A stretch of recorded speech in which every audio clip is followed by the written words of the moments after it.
कम से कम अब second last topic of हमारा सिलेबस स्टार्ट हो। तो हमारे सिलेबस के अब दो बड़े टॉपिक्स रह गए, SASB के स्टैंडर्ड्स जो कि थोड़े से 12 और कोड ऑफ एथिक्स। लेकिन SASB के स्टैंडर्ड्स के एक दो करने के बाद आप कहेंगे सर अब जो है ना आप खाम धक्के से एक लेक्चर करा रहे हैं, समझ में आ गई है। अगर पुराना जमाना होता तो आपके तरह समझ आ गई, रटा ही मारना है। अब नया जमाना था, आप कहेंगे सर समझ आ गई कि होता क्या है। पेपर में कोई बात नहीं, हम खोल के देख लेंगे, आप अगले टॉपिक पे घुसें। लेकिन मैं फिर भी पक्का रहूंगा क्योंकि वो 12 स्टैंडर्ड्स हैं, वो अच्छी खासी एक बड़ी तादाद है। क्योंकि इस वाली ग्रेड में या तो S2 है बेचारा नन्ना मुन्ना सा, या फिर ये SASB के स्टैंडर्ड्स हैं। SASB किसी को तो याद होगा कौन है। मैंने आपको इंटरनेशनल कुछ इदारों का तारुफ कराया था जो सस्टेनेबिलिटी को लेकर चल रहे होते हैं। वहाँ SASB भाई के बारे में हमने कुछ पढ़ा था, कुछ जाना था। लेकिन एक ऐसे तो सस्टेनेबिलिटी बन जाएगा, एक से एश्योरेंस बन जाएगा। तो एश्योरेंस क्यों लेके आएंगे हम यहाँ? एश्योरेंस के ऊपर तो हम ऑलरेडी अच्छा खासा तकलीफ उठा चुके हैं। सस्टेनेबिलिटी एश्योरेंस चलें, इन्होंने कहा SA से सस्टेनेबिलिटी एश्योरेंस कर देंगे, तो SB से स्कूल ऑफ बिजनेस स्टैंडर्ड, और फिर B से बोर्ड बना देते हैं।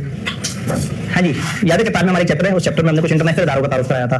तो थोड़ा सा मैं आपको याद करा दूं कि मैंने आपको SASB इन अल्फाज में पढ़ाया था, ऑल्दो हम पढ़ चुके हैं, लेकिन एक दफा दोबारा आपके साथ नजर से गुजारना जरूर था। सस्टेनेबिलिटी अकाउंटिंग स्टैंडर्ड बोर्ड, तो हम 75% सही पहुंच गए थे। लेकिन आप जो है ना जो एश्योरेंस के अंदर थे, तो एश्योरेंस नहीं है, यहाँ पे सस्टेनेबिलिटी की अकाउंटिंग की बात हो रही है। तो सस्टेनेबिलिटी अकाउंटिंग स्टैंडर्ड बोर्ड जो है, जो कि IFRS फाउंडेशन के छतरी में काम कर रहा है, ऑब्जेक्टिव क्या है? ये इंडस्ट्री बेस्ड सस्टेनेबिलिटी के डिस्क्लोजर स्टैंडर्ड्स देते हैं, जिनका फोकस होता है कि फाइनेंशियल मटेरियलिटी और जो मेजरेबल चीजें हैं उनके ऊपर बात की जाए।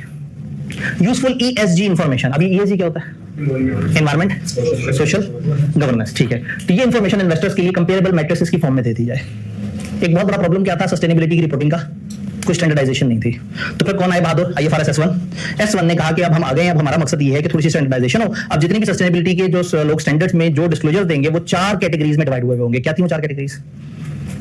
4 तरह के कोर टॉपिक्स थे, गवर्नेंस, स्ट्रेटेजी, रिस्क मैनेजमेंट और मैट्रिसेस। तो फिर S1 ने कहा था कि मैं पहला हूं और मेरे बाद कुछ और स्टैंडर्ड आएंगे जो अलग अलग टॉपिक पे होंगे, और S1 था जनरल। फिर एक S2 आया जिसने एक टॉपिक पकड़ा था। क्या था एक टॉपिक S2 का? क्लाइमेट रिलेटेड जो रिस्क अपॉर्चुनिटीज हैं। उसने सिर्फ उस डायमेंशन में बात की और सिर्फ वो 4 तरह के कोर टॉपिक्स की बात की। ये जो SASB के स्टैंडर्ड्स हैं, ये बेसिकली हमें वो जो 4 कोर एरियाज हैं उसमें जो मैट्रिसेस वाला एरिया है उसके बारे में गाइडेंस दे रहे हैं। इन्होंने क्या किया? इन्होंने अपनी एक वर्किंग शुरू की और बहुत सारी इंडस्ट्रीज को देखा, समझा, उनको नोट किया कि वो क्या कर रही हैं, किस तरह से कर रही हैं, और फिर उसमें ये अंदाजा लगाया कि इस इंडस्ट्री को क्या क्या रिपोर्ट करना चाहिए। फिर वो इंडस्ट्री जो रिपोर्ट कर रही है वो रिपोर्ट किस तरीके से करना चाहिए। तो इन्होंने जज्बाती होकर 77 इंडस्ट्रीज पे स्टैंडर्ड बना दिया। एक दफा ChatGPT चला ही रहे थे वो, तो सोचा इंडस्ट्री देते जाते हैं, जो ये बताता जाएगा डाल देंगे। खैर ये तो मैं मजाक करूं, ChatGPT इसमें क्लॉड चलाया होगा, जेमिनी चलाया होगा। तो वो बहरहाल इन्होंने काफी लंबी चौड़ी रिसर्च करके और क्या हरकत की, इनकी नोटेबल कंट्रीब्यूशन क्या है, डेवलप कर दी इंडस्ट्री स्टैंडर्ड जो कि 77 इंडस्ट्रीज को कवर कर रहे हैं, जिसमें डिफाइंड टॉपिक्स और मैट्रिसेस हैं। अब आप हमें ज्यादा आजाद नहीं है। S1 S2 थोड़ा ज्यादा आजाद थे। S1 कहता था सोच लो, उसके मुताबिक बात कर लेना। S2 ने कहा था जितना भी सोचना रहना क्लाइमेट के अंदर है, लेकिन क्लाइमेट के अंदर सोचने पे कोई पाबंदी नहीं थी, हम बहुत कुछ सोच के बहुत सारी बातें खुद से लिख सकते थे। इन स्टैंडर्ड्स की खास बात यह है कि हमें कन्फाइन कर रहे हैं। ये कह रहे हैं कि जी आपने फुटवेयर के ऊपर बात करनी है, तो फुटवेयर पे ये गिनती की 5 बातें 6 तरह से करनी है। आप बैंक की बात कर रहे हैं, बैंक के अंदर आपने इन 6 डायमेंशन पे बात करनी है और इन 6 डायमेंशन में इन 5 तरह की बातें करनी है। बात समझ रहे? तो बेसिकली इनका स्कोप क्या है? ये स्ट्रॉन्ग इन्वेस्टर ओरिएंटेशन है, फाइनेंशियल मटेरियलिटी और इंडस्ट्री स्पेसिफिक डिस्क्लोजर रिक्वायरमेंट। तो यहाँ हमें बड़ी कंक्रीट गाइडेंस मिल जाती है, क्योंकि अभी तक S1 S2 में बहुत हवाई बात चल रही थी कि गवर्नेंस पे कुछ अच्छी बातें कर लेना, स्ट्रेटेजी के बारे में हल्का सा बता देना। तब हम सिर्फ मैट्रिसेस की बात करेंगे और सिर्फ इन्होंने जो मैट्रिस बताया उसको समझेंगे।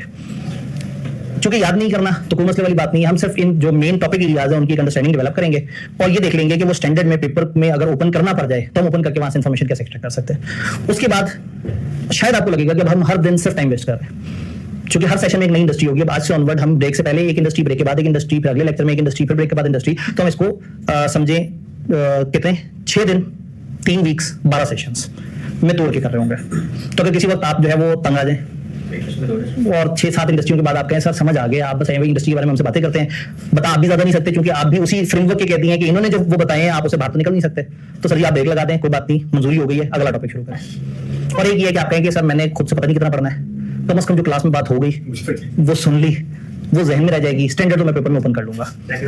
तो मैं इसलिए आपको कह रहा हूं कि आज का फैसला नहीं है, हो सकता है 2-3-4 इंडस्ट्रियों के बाद आप सोचेंगे यार ये क्या हो रहा है, क्यों हो रहा है, हम इंटेलेक्चुअल लोग हमारे साथ ऐसा क्यों कर रहे हैं। लेकिन हमने इसको इंटरेस्टिंग बनाने के लिए एक कोशिश मैं ये करूंगा कि मैं पहले इंडस्ट्री आपसे शेयर करूंगा, फिर मैं आपसे जानने की कोशिश करूंगा कि आपके जहन में क्या आ रहा है। फिर मैं काम करूंगा, मैं उसके जो मेन 5-6 टॉपिक एरियाज हैं वो आपके सामने लेके आऊंगा, फिर आपसे पूछूंगा उन टॉपिक्स में आपके जहन में क्या आ रहा है। फिर देख लेंगे इन्होंने क्या बताया और अल्टीमेटली हमें पता होगा कि हमने जहन में उतना ही रखना है जितना इन्होंने बताया, लेकिन कम से कम उस इंडस्ट्री के ऊपर एक अच्छी हमारी ब्रेनस्टॉर्मिंग हो गई होगी। तो पेपर में अगर वो लॉजिकल सवाल भी बनाए तो कहीं ना कहीं आपने इंडस्ट्री को समझा हुआ होगा या हमने उसके ऊपर एक डिबेट की भी होगी। तो क्या हम 12 इंडस्ट्री के लिए तैयार हैं? ठीक हो गया जी। SASB के जितने भी स्टैंडर्ड्स हैं, इन्होंने क्या किया है, एक ही खास पैटर्न के सारे स्टैंडर्ड बनाए हैं। इनका स्टैंडर्ड स्टार्ट होता है स्टैंडर्ड के नाम से, फिर लगता है कि सफे पे इतना कुछ कर दिया, अब दोबारा कुछ करने की जरूरत नहीं, तो अगले सफे पे एक लोगो सा लगा हुआ होता है और कहते हैं हाँ आज जो आगे चलते हैं, बड़ा मजा आएगा। फिर आप उस अगले सफे पे जाते हैं तो कहते हैं कि इस स्टैंडर्ड में हम पहली दफा आपको 5 बातें बताने जा रहे हैं, और यकीन करेंगे हर स्टैंडर्ड में यही लिखा हुआ है। क्या आपको इन्होंने क्या किया, एक फॉर्मेट उठाया, उस फॉर्मेट पे सारे बनाए, सिर्फ दरमियान में मैट्रिसेस चेंज है, बाकी शुरू एंड तकरीबन एक जैसा है। फिर स्टैंडर्ड आगे जाता है, एक टेबल से बना हुआ आता है जिसमें वो जो ब्रॉड टॉपिक्स हैं उनका जिक्र है। फिर आगे चलते हैं, इंडस्ट्री को डिफाइन करते हैं। फिर आगे चलते हैं, इंडस्ट्री में उन्होंने कहा था 6 टॉपिक्स पे डिस्क्लोजर होंगे, फिर एक टॉपिक पढ़ते हैं, फिर उस टॉपिक को एक्सप्लेन करते हैं। फिर नीचे बताते हैं कि इसके ऊपर आपने डिस्क्लोजर कौन से देने हैं। फर्स्ट करें उस एक टॉपिक में 5 डिस्क्लोजर देने हैं, तो 5 लाइनें नहीं होंगी, नीचे होंगी 25 लाइनें, जिसमें एक लाइन में लिखा होगा कि डिस्क्लोजर देना आपने ये वाला। फिर उसमें कोई मुश्किल लफ्ज आ गया खुदा ना खास्ता तो दिल पे ले जाएंगे, फिर दूसरी लाइन में बताएंगे इस मुश्किल मतलब लफ्ज का मतलब क्या था, फिर नहीं उस मतलब समझाते हुए और मतलब यूज कर लेंगे, फिर तीसरी लाइन में उसे बताएंगे, फिर कहेंगे इसको मैयर ऐसे करना है, इसको दुनिया के स्टैंडर्ड के मुताबिक देखना है, इसको उसके मुताबिक। प्राइमरीली हमारा जो काम है वो सिर्फ उन डिस्क्लोजर्स को समझना है। खुदा ना खास्ता पेपर में अगर किसी जगह आपने कह दिया कि ये डिस्क्लोजर देते हुए पीछे वर्किंग क्या होनी है, तो अगर आपको किताब से स्टैंडर्ड तक का सफर समझ आता है और आपको ओवरऑल नक्शा समझ आ गया, तो ये शायद मैटर ऑफ 30 सेकंड्स है, आप रेलेवेंट जगह पे पहुंच जाएंगे और आप बड़े आराम से वहां से देख के उसको रिलेट कर देंगे। अगर उनका एडवांस लेवल का सवाल पूछने का मूड हुआ, जो कि पहली अटेम्प्ट में असूलन बनता नहीं है। पेपर में भी जो उन्होंने जो मॉडल पेपर में सवाल दिया था उसमें उन्होंने कहा था कि फलाना वाली इंडस्ट्री के फलाना 2 कैटेगरीज में बताओ किस तरह की बातें होती हैं। तो ये 5 तरह की बातें हर स्टैंडर्ड में है। पहले वो इंडस्ट्री की डिस्क्रिप्शन देते हैं, फिर बताते हैं कौन से 5-6 मेन टॉपिक्स हैं जिनके ऊपर डिस्कशन होगी, फिर उन टॉपिक के मैट्रिसेस बताते हैं। ये मैट्रिसेस क्या चीज होती थी कि नंबर ऑफ फलाना, परसेंटेज ऑफ फलाना, इतने रुपए का मसला, वो सारे मैट्रिसेस होते थे। तो ये बताते हैं कि भाई ये इस वाले हेडिंग के अंदर ये 3 मैट्रिसेस होने चाहिए। उन्हीं स्टैंडर्ड्स के अंदर टेक्निकल प्रोटोकॉल भी हैं, लेकिन अनफॉर्चुनेटली ऐसा नहीं है कि टेक्निकल प्रोटोकॉल के डब्बा लगा दिया, उसका फॉन्ट चेंज कर दिया, इटैलिक कर दिया, कि आपको फॉर्म से पता लग जाए कि ये मैट्रिक्स है और नीचे प्रोटोकॉल है। सेम फॉन्ट के साथ, सेम पैटर्न के साथ प्रोटोकॉल भी बीच में डाला हुआ है। तो इनकी जो शक्ल है वो थोड़ी सी बुरी है, लेकिन चूंकि हर स्टैंडर्ड अलग अलग है, तो किसी भी एक स्टैंडर्ड के किसी एक एरिया में घुसेंगे तो ज्यादा से ज्यादा एक सफा आपके सामने होगा जिसके अंदर से आपको सारी चीजें पकानी होगी। Technical protocol, then activity matrices. अगर आप अपनी एक्टिविटीज को बता रहे हैं तो आप उसे क्वांटिटी में बताएंगे, आप नंबर्स में बताएंगे, आप परसेंटेज में बताएंगे, इस तरह की बात। तो हर एसएसबी के स्टैंडर्ड में आपको ये 5 चीजें नजर आ रही होंगी। तो आगे चलते हैं, कौन सी वो 12 इंडस्ट्रीज हैं जिनके ऊपर ये सारी हरकतें हमने करनी है। हम क्या करेंगे, एक इंडस्ट्री पकड़ के उसकी हमें डिस्क्रिप्शन पता होनी चाहिए, उसके 5-6 मेन डिस्क्लोजर टॉपिक्स पता होने चाहिए, और हर डिस्क्लोजर टॉपिक के अंदर की 4-5 बातें पता होनी चाहिए। किताब में अगर आप देखेंगे तो आपको बड़े प्रिसाइज टेबल्स नजर आएंगे। आप पहले 2 सफे गुजार के जब आगे जाएंगे तो वहां इंडस्ट्रियां शुरू हो जाएंगी। हर इंडस्ट्री के पहले एक मोटे से पैराग्राफ में डिस्क्रिप्शन होगी, फिर उसके एक नीचे टेबल है, टेबल के लेफ्ट में डिस्क्लोजर टॉपिक लिखे हुए हैं कि कौन कौन सी मेन डायमेंशंस हैं, और जो राइट है उस पे मैट्रिसेस लिखे हुए हैं। ये मैं आपको स्क्रीन पे भी थोड़ी देर में दिखा दूंगा ताकि आप लोगों के लिए जरा थोड़ा सा इजी हो जाए। बात करते हैं जो हमें मिली, जो हमें पृथ्वी ने दी, जो जमीन से उगता है, जो पानी से मिलता है, जो खुद ब खुद मिलता है, जो हमारे लिए रिसोर्सेज इतने सारे हैं, या जो एग्रीकल्चर का एक निजाम है और उसमें ये जो जमीन से पौधे उग रहे हैं और ये सारी चीजें जो हमारी, यानी कि जो जहां एक्सट्रैक्ट हो रहे हैं रॉ मटेरियल, यानी आपको मादनियात मिली कहीं से, सोना अंदर जमीन से मिला, ये प्राइमरी है। जमीन ने आपको दिया, मछली पानी ने दी, मोती, हीरे, कोयला, सुई गैस, क्या कुछ नहीं दे रही जमीन। लकड़ी जमीन दे रही है, लोहा जमीन दे रही है, सिलिकॉन जमीन दे रही है, रेत जमीन दे रही है, पानी जमीन दे रही है। तो ये सारे जो रॉ मटेरियल है ना, इनको कलेक्टिवली कहा जाता है लैंड। तो जब हम बात करते हैं इकोनॉमिक्स की तो वो कहते हैं 4 फैक्टर प्रोडक्शन होते हैं, land, labour, capital, entrepreneur. Land means all type of raw material, labour means जो लोग उस पे काम करेंगे, कैपिटल अकाउंटिंग वाला कैपिटल नहीं होता, capital means all the tools जो आपने उस पे लगाए, वो पैसा भी हो सकता है, वो मशीनें भी हो सकती हैं, वो आपका निजाम भी हो सकता है, वो आपके सॉफ्टवेयर हार्डवेयर भी हो सकते हैं। और चौथी चीज, इन तीनों को जोड़ के इकट्ठे चलाने वाला दिमाग, वो कौन है? एंटरप्रेन्योर। तो लैंड, लेबर, कैपिटल, एंटरप्रेन्योर। तो एक एंटरप्रेन्योर लैंड पकड़ता है, लेबर लगाता है, अपने कैपिटल के थ्रू उसको यूजफुल प्रोडक्ट या सर्विस में कन्वर्ट करता है और दुनिया को बेच देता है। तो प्राइमरी सेक्टर इंडस्ट्री का वो होता है जहां हम ग्रोअर्स की या जो ओरिजिनल रॉ मटेरियल एक्सट्रैक्ट करने वालों की बात करते हैं। तो इनमें से कुछ ऐसे बिजनेस हैं जो ओरिजिनल रॉ मटेरियल्स वगैरह को डील कर रहे हैं, जैसे कि एग्रीकल्चर। फिर कुछ बिजनेस क्या करते हैं, इस रॉ मटेरियल को पकड़ के किसी फॉर्म में कन्वर्ट करते हैं। तो जो जमीन से गन्ना उगा रहा है वो तो प्राइमरी सेक्टर में काम कर रहा है, और जो गंडेरी बना रहा है या चीनी बना रहा है वो सेकेंडरी है। रॉ मटेरियल को पकड़ के किसी यूजफुल शक्ल में कन्वर्ट कर रहा है, वो सेकेंडरी सेक्टर है। टर्शरी गुड्स के केस में बनी बनाई चीज लेके आगे जो बेच देता है, रिटेल शिटेल और ये टर्शरी बन जाता है। और अगर हम सर्विसेज की बात करें तो सर्विसेज हमेशा टर्शरी है, सर्विसेज में प्राइमरी सेकेंडरी का कोई रोल नहीं है। तो हम इन 12 इंडस्ट्रियों को 3 चैप्टर्स में पढ़ते हैं। एक चैप्टर है प्राइमरी इंडस्ट्रीज, एक है सेकेंडरी इंडस्ट्रीज, एक है टर्शरी इंडस्ट्रीज। तो टर्शरी थोड़ा ज्यादा साफ होगी, जरा ज्यादा सोफिस्टिकेटेड होगी, उतनी ही आसान होगी। तो हम कहानी को टर्शरी सेक्टर से स्टार्ट करेंगे, फिर उसके बाद पीछे की तरफ सफर स्टार्ट करेंगे।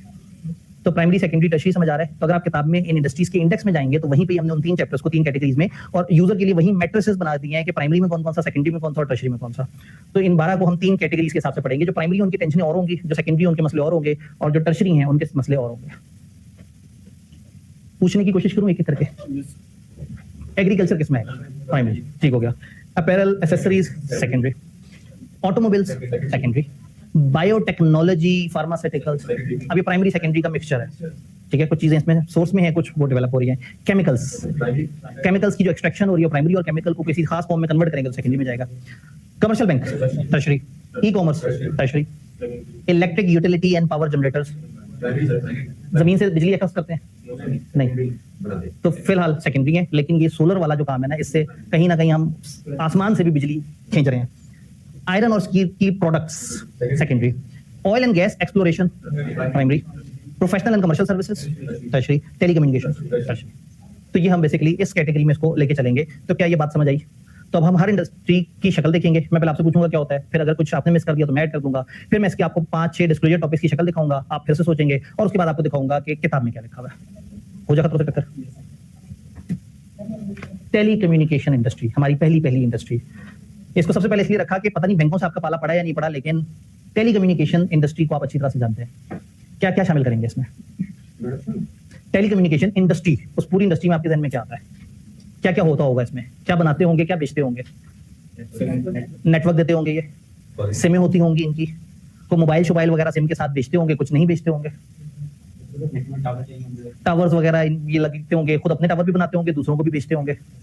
सैटेलाइट वगैरह के थ्रू चीजों को लेके चलते होंगे, तो फिर सैटेलाइट टीवी भी देते होंगे, तो सैटेलाइट इंटरनेट भी देते होंगे, तो फिर जमीन पे इंटरनेट भी देते होंगे, तारों से भी इंटरनेट देते होंगे, वायरलेस इंटरनेट भी देते होंगे। अब सिर्फ हम सिमों की बात नहीं कर रहे, हम तो पूरी टेलीकम्युनिकेशन इंडस्ट्री की बात कर रहे हैं। और क्या क्या कुछ करते होंगे? अगेन इनके उसमें जो वर्किंग है उसमें यूजर्स के डेटाबेसेस भी इन्वॉल्व होते होंगे, सर्वर्स बनाते होंगे जी, रेवेन्यू कमाते होंगे हमें नेटवर्क बेच के, केबल्स बनाते होंगे, केबल्स के थ्रू नेट गुजारते होंगे, केबल्स किराए पे देते होंगे, इंटरनेट किराए पे देते होंगे, इंटरनेट फिक्स पैकेज में देते होंगे, टूट के देते होंगे। इन सब में इस्तेमाल होने वाले इक्विपमेंट्स बनाते होंगे जी। सिक्योरिटी वगैरह से रिलेटेड चीजों में भी घुसे हुए होंगे जी। अब अगेन मतलब जब हम बनाने की बात करते हैं तो फिर वहां पे चीजें थोड़ी सी सेकेंडरी की तरफ भी चली जाती है। प्राइमरीली हम इसको टर्शियरी कह रहे हैं, लेकिन हो सकता है इनका कुछ सेगमेंट ऐसा है जो मैन्युफैक्चरिंग में भी हो। और इलेक्ट्रिसिटी इस्तेमाल करते होंगे, जाहिर बात एंड पे तो ऐसे ही होता है। तो मुझे समझ आ गया कि आप लोगों का जो है ना वो मामला खत्म हो गया। ये जहन में रहे कि टेलीकम्युनिकेशन की बात करते हुए हमने सिर्फ पाकिस्तान को नहीं सोचना, हम इंटरनेशनल स्टैंडर्ड पढ़ रहे हैं। तो हो सकता है कहीं 5G के ऊपर चीजें चल रही हो, तो हो सकता है कोई मुल्क 6G लॉन्च करने के बारे में सोच रहा हो, तो हो सकता है कुछ जगह राउटर्स ऐसे हों जो तार के साथ जो है वो 5-5 किलोमीटर दूर तक सिग्नल फैला देते हो। तो कहीं कहीं एक ISP क्या होता है? Internet service provider. एक ISP के पास हो सकता है 15-15, 20-20 लाख यूजर्स हो। फिर वो यूजर कुछ सर्फिंग भी करते होंगे, कुछ नेट भी यूज करते होंगे, अपने प्यारों को फोन कॉल भी मिलाते होंगे, तो स्मगलर को कॉल करके सामान भी मंगवाते होंगे, तो बंदों की सुपारी भी देते होंगे, तो अपने यारों दोस्तों से कॉन्फिडेंशियल बातें भी करते होंगे, तो किसी मुल्क पे हमला कैसे करना है वो बातें भी करते होंगे। तो इन कंपनियों के थ्रू तो पता नहीं क्या क्या फ्लो हो रहा है। तो शायद बच्चों को भी एक्सेस होगी सारे उसकी, टीवी उनके पास और टीवी पे इंटरनेट हो, और इन कंपनियों को पता है कि हमारा इंटरनेट वाला टीवी अगर बच्चों के पास पहुंचा हुआ है तो वो क्या आतंक मचा सकते हैं। तो हमें नहीं लगता कि इन कंपनियों की बहुत सारी समाजी और सस्टेनेबल जिम्मेदारी बन जाती है। मसले तो है ना। अब जितना भी सोचने शुरू करें हम बहुत इधर उधर निकल जाएंगे। तो मैं कोशिश करता हूं मैं आपको 6 डायमेंशंस तक महदूद रखूं। आपने 6 कैटेगरीज में सोचना है। क्या 6 कैटेगरीज? अभी 6 कैटेगरी से क्या मुराद है? डिस्क्लोजर एरियाज हैं, ये डिस्क्लोजर टॉपिक हैं। इंडस्ट्री की डिस्क्रिप्शन, उसके बाद उसके 5-6 डिस्क्लोजर टॉपिक, और हर डिस्क्लोजर टॉपिक के अंदर क्या मैट्रिसेस होने चाहिए। तो इन 6 डिस्क्लोजर टॉपिक्स में बहुत सारी बातें हमारे ध्यान में आएंगी, कुछ बातें इनके ध्यान में आई, तो हम अपने ध्यान वाली बातों से अंडरस्टैंडिंग डेवलप कर लेंगे, लेकिन पेपर पॉइंट ऑफ व्यू से ध्यान रखेंगे कि इन्होंने हमें क्या बताया है। Environmental footprint of operations. मेरी पूरी कोशिश थी कि तस्वीर ऐसी हो जिससे आप बड़ा तड़प के बता सकें कि ये इस जुमले का मतलब क्या है। जब ये इतनी सारी चीजों में इन है तो पता नहीं कितने खंभे लगाते होंगे, पता नहीं कितनी जगह जमीन को फाड़ के उसके अंदर चले जाते होंगे, कंक्रीट के पूरे सामान बना देते होंगे, खूबसूरती को तबाह कर देते होंगे, और जो है वो इनऑर्गेनिक और नॉन डिसॉल्वेबल चीजें दुनिया के ऊपर लाके फेंक देते होंगे। जब सिग्नल ट्रांसमिट करेंगे तो उससे आपकी एनवायरनमेंट में मौजूद पता नहीं किस चीज को किस तरह से तकलीफ देंगे। जब एक ब्लूटूथ वाला मोबाइल दिल के करीब रखे होने से हार्ट बीट को डिस्टर्बेंस हो सकती है, तो हम इस वक्त जब इस कमरे में बातें कर रहे हैं तो हमारे इर्द गिर्द रेज ही रेज है। हमारे अपने कॉलेज की इंटरनेट की रेज कर रही होंगी, आपके मोबाइल की 4G 2G की रेस कर रही होंगी, आप में से किसी ने उसको हॉटस्पॉट बनाया हुआ तो उसकी रेस कर रही होंगी, तो किसी का मोबाइल ब्लूटूथ पे होगा, तो इस कमरे के अंदर शायद कम से कम 55 किस्म के सिग्नल्स कर रहे होंगे। आज अगर मैं यहाँ अपने रेडियो को ट्यून करूँ तो चल पड़ेगा ना, उस पर 6-8 तरह की फ्रीक्वेंसियां भी चल पड़ेंगी। तो इसका मतलब इस कमरे में रेडियो के भी सिग्नल्स हैं, वायरलेस के भी सिग्नल्स हैं, टेलीनॉर के सिग्नल भी हैं, वाईफाई के सिग्नल्स भी हैं, ब्लूटूथ के सिग्नल्स भी हैं, तो कबाड़ा हो चुका है। तो ये कंपनियां इस वक्त हर शहरी तक पहुंची हुई हैं। एग्रीकल्चर पता नहीं कितनों को इम्पैक्ट करे, केमिकल पता नहीं कितनों को इम्पैक्ट करे, टेलीकम्युनिकेशन तो हर नागरिक को तंग कर रही है। डेटा प्राइवेसी, डेटा को प्राइवेट कैसे रखा जाए? इतने सारे लोगों का इतनी सारी तरह का डेटा, एक इंसान को खुद भी नहीं पता होगा कि उसकी कितनी तस्वीरें इंटरनेट पे है, और इनके पास सारी तस्वीरें पड़ी हैं, आपकी सारी कम्युनिकेशन, आपने जब जब जैसे जो जो झूठ बोला। अब अगेन डेटा प्राइवेसी, आपका झूठ भी आपकी इजाजत के बगैर दुनिया को नजर नहीं आना चाहिए, आपकी वॉइस भी बगैर आपकी इजाजत के लीक नहीं होनी चाहिए। एडवांस लेवल की बातें तो आपको बहुत अच्छी तरह से आती हैं, मैं तो बहुत बेसिक लेवल की बात कर रहा हूँ। तो डेटा प्राइवेसी तो यहाँ बहुत बड़ा कंसर्न होगा। तो डेटा सिक्योरिटी क्या मतलब, ये दोनों फर्क है? डेटा प्राइवेसी क्या चीज है और डेटा सिक्योरिटी क्या चीज है? प्राइवेसी डेटा कॉन्फिडेंशियल है, उसकी सिक्योरिटी के लिए जो कुछ हो रहा है वो सिक्योर। तो अगर सिक्योरिटी नहीं करेंगे तो वो आउट हो जाएगा। तो क्या दोनों लिंक नहीं है? इन दोनों में क्या फर्क हुआ फिर? ठीक है, जबरदस्त। डेटा की प्राइवेसी ये है कि ये वाले भाई के साथ चैट है व्हाट्सएप पे और मैं व्हाट्सएप का चीफ ऑपरेटिंग मैनेजर हूँ, मैं भी इन दोनों की चैट ना पढ़ सकूँ। और सिक्योरिटी ये है कि हमसे चोरी होकर बाहर वाले पकड़ लें डाटा और वो उसके अंदर घुस जाएंगे भी नहीं होना चाहिए। तो जो हमारे पास डाटा है, इन कंपनियों के पास जो डाटा है, इन्होंने उसमें लोगों की प्राइवेसी का भी एहतराम करना है और दूसरा उनके डाटा को बाहर के लोगों से भी प्रोटेक्ट करके रखना है। ये product end of life management से क्या मुराद है?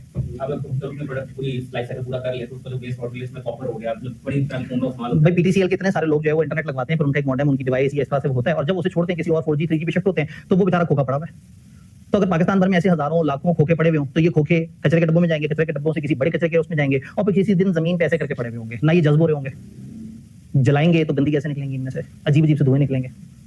तो ये कंपनियां जिनको पता है कि इनकी लाखों डिवाइसेज एक वक्त में चल रही हैं, तो अगर ये किसी तरह से अपनी डिवाइसेज की रिसाइकलिंग वगैरह की कोई पॉलिसी बना दें तो ये दुनिया को सस्टेनेबिलिटी बेहतर दे सकते हैं। तो इन कंपनियों की जिम्मेदारी में फिर ये and of life management type, तो मैंने आपको बताया था कि सैमसंग वगैरह ये कहते हैं ठीक है जी आप अपना पुराना मोबाइल हमें दे दें, माइक्रोसॉफ्ट कहता है आप अपना पुराना लैपटॉप हमें दे दें, हम आपको नया लैपटॉप देंगे और नए लैपटॉप में हम आपको इतना डिस्काउंट दे देंगे। वो जो डिस्काउंट देते ना होने के बराबर होता है, लेकिन क्या होता है वो लैपटॉप जो उस बंदे ने उठा के कचरे में फेंकना था दोबारा माइक्रोसॉफ्ट के पास पहुंच गया, वो अपनी टीम को देंगे, कहेंगे भाई इसमें से 70-80% रिसाइकल करो, इन चीजों को रीयूज करो। तो माइक्रोसॉफ्ट अगर धड़ाधड़ लैपटॉप बना रहा है दुनिया को बेच रहा है, तो एक टाइम आना है कि दुनिया की आलूदगी में एक बहुत बड़ा रोल माइक्रोसॉफ्ट का है। तो अगर माइक्रोसॉफ्ट अपनी 30% चीजें भी रिसाइकल कर दे तो ये अच्छी अचीवमेंट है। तो उसका दिल नहीं करेगा कि वो दुनिया को बताए इस बारे में। फिर अगेन हम पाकिस्तान में बैठे हैं, पाकिस्तान में हम समझते हैं कि जी 2G 3G 4G बेसिकली एक पैकेज होता है जो मेरे पास मौजूद सिम में ऑटोमेटिकली चल पड़ता है और मैं पैसे देता हूँ। बाहर वाले आपको मोबाइल समेत पैकेज दे देते हैं कि आप महीने का 10,000 रुपए दो, आपका इंटरनेट भी फ्री चलता रहेगा और आप 24 इंस्टॉलमेंट के बाद ये मोबाइल भी आपका चुका होगा और नेट आपका चलता रहेगा, उसके बाद नेट के पैसे दोगे तो नेट मिलेगा, वरना तो वो चीजें चल रही हैं। तो बहुत सारे मुल्कों में सिम मोबाइल समेत बेची जाती है। तो सिम इतनी तकलीफ देनी है, पाकिस्तान में कहानी आसान है, लेकिन जो सिम के साथ मोबाइल दे रहे हैं और वो उनके सब्सक्राइबर जब कुछ अर्से बाद उनसे अलग होंगे तो वो मोबाइल अगर किसी तरह से वापस लेने का कोई निजाम हो तो वो बचा सकते हैं एनवायरमेंट को। तो कंपेटिटिव बिहेवियर और ओपन इंटरनेट, ओपन इंटरनेट का क्या मतलब है? ब्लैक मार्केट क्या कहते हैं, आपने ब्लैक मार्केट ब्लैक मार्केट से कैसे बचना है, आपने डार्क वेब से कैसे बचना है? इंटरनेट तो ओपन है, ये वाले भाई कभी भी इंटरनेट पे डार्क वेब पे जा सकते हैं और मैं एक आईएसपी हूँ, मेरी कोशिश होनी चाहिए मैं इनको डार्क वेब पे ना जाने दूं। इंटरेस्टिंगली इंटरनेट पे जो कुछ है उसका 3% वो है जो हम एक्सेस कर रहे हैं, 97% तो पड़ा हुआ डार्क वेब पे। लेकिन अगर ये डार्क वेब पे चलेगा एक दफा तो उसके बाद कुछ अर्से बाद ये 4 कत्ल करते हुए उसकी वीडियो बना के वहां डाल रहे होंगे और खुशी महसूस कर रहे होंगे, क्योंकि वो तो बड़ी भयानक दुनिया है, दरिंदगी की दुनिया है। तो आपका हर यूजर इज एक्सपोज्ड कि वो उस खतरनाक दुनिया की तरफ जा सकता है। चलें डार्क वेब ज्यादा मुश्किल बात हो गई, आप एक छोटे बच्चे को मोबाइल पकड़ा दें जिसमें खुला इंटरनेट हो, बच्चा ग्रोइंग एज का हो, मतलब छोटा बच्चा नहीं, आप कह दें मैट्रिक से एफएससी में जाता हुआ बच्चा, मोबाइल दे दें और कहीं खुला इंटरनेट और उसे बता दें कि कोई तुम्हें देख ही नहीं रहा, कितनी आतंक मचा सकता है। और ये बच्चा अपनी बढ़ती हुई एज में अगर खराबी की तरफ चला गया तो ये पूरी जिंदगी तबाह कर लेगा अपनी, ये कैरियर नहीं बनाएगा, ये पढ़ाई पे फोकस नहीं करेगा, ये नौकरी नहीं करना चाहेगा, ये अपने साथ जुल्म कर रहा होगा। तो इस सारे गुनाह में क्या इन कंपनियों का कोई किरदार नहीं? आप कहेंगे नहीं सर, इखलाकी तौर पे बंदे को खुद समझ होनी चाहिए, इन्होंने एक टूल बना दिया। तो इन्हें जब पता है कि हमारे इस टूल के कुछ खतरनाक यूजेस हैं तो इन्हें थोड़ी सी एहतियात तो करनी चाहिए। तो कितनी एहतियात करते हैं, लोगों को क्या बताते हैं, इनकी क्या पॉलिसीज हैं, ये लोगों की इंफॉर्मेशन कितनी देखते हैं कितनी नहीं देखते, असूलन इनको अपने सस्टेनेबिलिटी रिपोर्ट के अंदर मैट्रिसेस में बताना चाहिए। देन आपका जो overall systematic risk, technology, system failure, network down, ये वो, क्या ये बहुत खतरनाक रिस्क नहीं है? हम आप लोगों को क्लासें पढ़ा रहे हैं, ऑनलाइन में आपके पास एक्सेस है, पता ये लगा कि पेपर से 4 दिन पहले सर्वर ऐसा डाउन हुआ कि 4 दिन तक वीडियो ही नहीं प्ले हुई, तो 6 महीने आपने जो नहीं पढ़ा वो सारा कॉलेज के खाते। आप कहेंगे जी कॉलेज का सर्वर बंद ना होता तो मैंने मेरिट सर्टिफिकेट ले लेना था, अभी मैं पता नहीं क्यों 22 पे रह गया। तो हम भी हैरान होंगे कि यार 4 दिन में इसने 22 नंबर से उठ के मेरिट सर्टिफिकेट तक कैसे पहुंचना था। खैर वो एक अलग चक्कर है। बहरहाल सर्वर डाउन से एक स्टूडेंट का तो ये लॉस हो गया। एक बैंक कंसिडर करें, हमारा कोई भी कमर्शियल बैंक 6 घंटे के लिए डाउन हो जाए, कई 100 अरब की ट्रांजेक्शन हिल जाएंगी, कई पेमेंट्स रुक जाएंगी, कई प्रोसेसिंग रुक जाएंगी, कई कॉन्ट्रैक्ट्स डिले हो जाएंगे, बहुत कंफ्यूजन आ जाएंगी। तो इनको बहुत एहतियात करनी है अपने सर्वर को मेंटेन करने की, और फिर ये अपने सर्वर, अपने अप टाइम, अपने डाउन टाइम के बारे में यूजर्स को इन्हें बताना चाहिए ओपनली। इनसे पूछें आप अपनी पसंद से बताएं, कुछ नहीं बताएंगे तो फिर इन पे वाजिब करते हैं भाई आपने ये 4 तरह के मैट्रिसेस लाजमी बताने हैं। तो नीट समझ आई। तमाम लोगों से एक एक सवाल पूछा जाएगा, आपने इन 6 में से किसी भी एक डायमेंशन का कोई एक अपनी पसंद का बता देना है कि ये वाली बात इसमें होनी चाहिए। किबला इन 6 में से अपनी पसंद की कोई एक डायमेंशन पकड़े और कहें इस डायमेंशन में मेरा ख्याल है कि ये वाली बात बतानी चाहिए। डेटा प्राइवेसी में फायरवॉल हमारे ऊपर कोई है या नहीं है, और वो आपका कितना डाटा लेती है या आपका कितना डाटा उसमें देखा जा सकता है, इस बारे में इंफॉर्मेशन। ठीक है, बुरी बात नहीं है। 6 डायमेंशन है। आपने जो प्रोडक्ट एंड लाइफ है उसको हम किस तरीके से यूज कर रहे हैं कि हम उसको रिसाइकल कर रहे हैं। हम अपनी प्रोडक्ट का जो लाइफ साइकिल एंड होने पे उसको अपने कस्टमर से लेने के लिए ऊपर क्या स्टेप्स ले रहे हैं। गुड। ये एनवायरमेंट फुटप्रिंट डेट की है उसको नेट कनेक्ट करने कितने जो एनवायरमेंट फुटप्रिंट है उसको नेट करने के लिए हमने कितने दरख्त लगाए हैं, या हमने क्या सस्टेनेबिलिटी के अच्छे इकदाम किए हैं।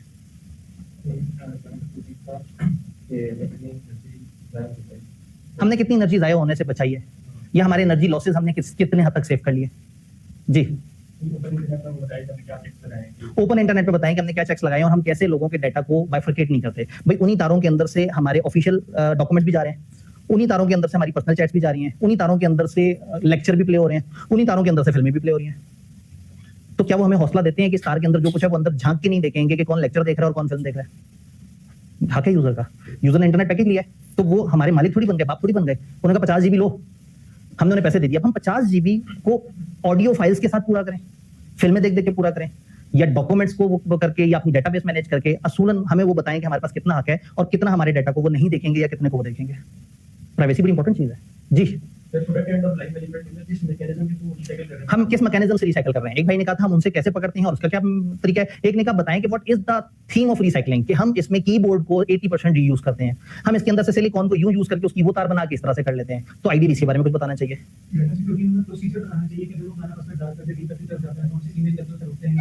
डाटा सिक्योरिटी में हम बताएं कि हमने लोगों को गलत तरफ जाने से रोकने के क्या क्या इकदाम किए हुए हैं, कौन सी ऐसी चीजें जो गवर्नमेंट ने हमें की हुई हैं। तो अगर पाकिस्तान में कोई मौजूद बंदा गलती से गलत वेबसाइट लिख दे तो फौरन से वो कह देते हैं भाईजान ये तो पीटीए ने ब्लॉक किया हुआ है, या इस तरह का कोई मैसेज या कोड वगैरह आ जाए कि जी ये आप इधर नहीं जा सकते। तो फिर आप वीपीएन चलाते हैं मजबूरन और फिर उस वेबसाइट को एक्सेस करके देखते हैं कि इसमें ऐसा क्या था कि गवर्नमेंट ने मना कर दिया।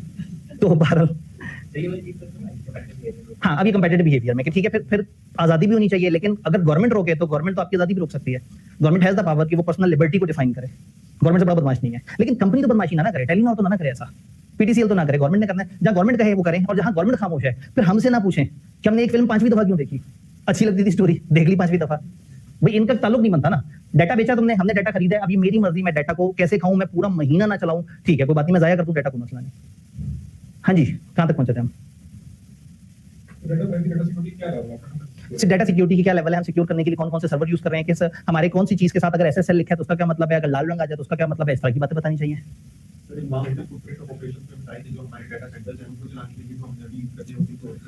एनवायरमेंटल फुटप्रिंट में हम बताएं कि हमारे जो डाटा सेंटर्स हैं उनको चलाने के लिए जो एनर्जी चाहिए वो एनर्जी के क्या सोर्सेज है, हम सोलर से कितना ले रहे हैं, हम बिजली से कितना ले रहे हैं, हम अपना कितना बना रहे हैं, हम रीयूज कितना कर रहे हैं। तो ये सारी बात बताएं।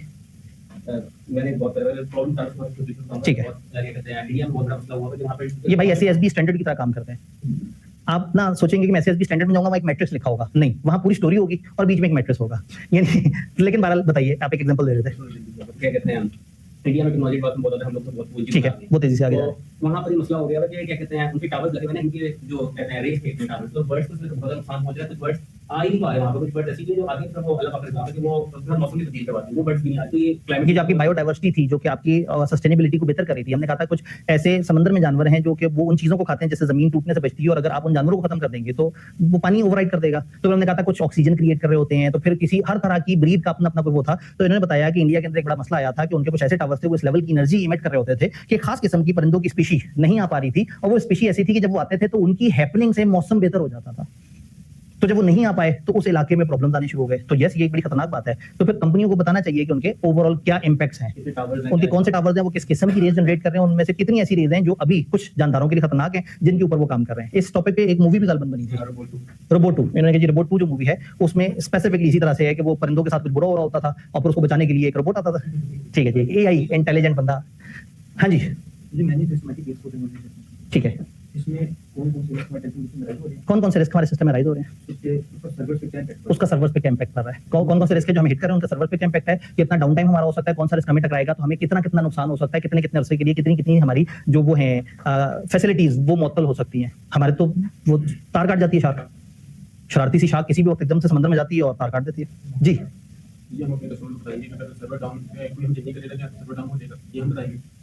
अब अगेन ये तो हम बताएंगे नॉर्मल ड्यूरिंग द ईयर। हम अपनी रिपोर्ट में क्या बताएं, हम अपनी रिपोर्ट में ये बताएं कि जब जब हमारे सर्वर पे हमने मेंटेनेंस करनी होती है हम कम से कम उससे 2 दिन पहले कस्टमर्स को मेल करते हैं या इस तरह से बताते हैं, या बता दें साल में हमारा 5 दफा सर्वर डाउन हुआ और टोटल डाउन टाइम इतना था। सर इसमें ये भी तो हम बता सकते हैं कि हम मतलब हमारा टारगेट ये था कि हम इस तक जाएंगे और हमने इतना किया है, तो बेहतरीन था। अगेन हम टारगेट्स बता सकते हैं और अभी तक की परफॉर्मेंस दिखा सकते हैं। जी तो डेटा सिक्योरिटी में बताएंगे कि कितना कोशिश की गई तो फायरवॉल वगैरह को ब्रीच करने, फायरवॉल ब्रीच करने की लोगों ने कितनी दफा कोशिश की और क्या क्या हमारे ऊपर अटैक्स हुए और हमने कैसे बचाया अपने आप को, और फर्दर हम क्या कोशिशें कर रहे हैं। सर ये जो लास्ट वाला मेमोरी सिस्टमैटिक रिस्पॉन्स, ठीक है, इसमें बताइए कि जो हमारे करंट सर्वर है वो कैसे काम कर रहे हैं, उनके बैकअप सिस्टम हमारे पास कौन से सर्वर, हमारे जो मेन सर्वर्स हैं वो कैसे काम कर रहे हैं, हमारे जो बैकअप है वो कैसे काम कर रहे हैं, हमारी हॉट साइट्स कोल्ड साइट्स कितनी है, आउट टाइम आता है तो हम बैकअप पे कितनी जल्दी शिफ्ट हो सकते हैं, उस दरमियान वाले टाइम में क्या होता है उसको हम कैसे मॉनिटर करते हैं। मतलब इतनी सारी बातें हैं दुनिया के पास बताने को।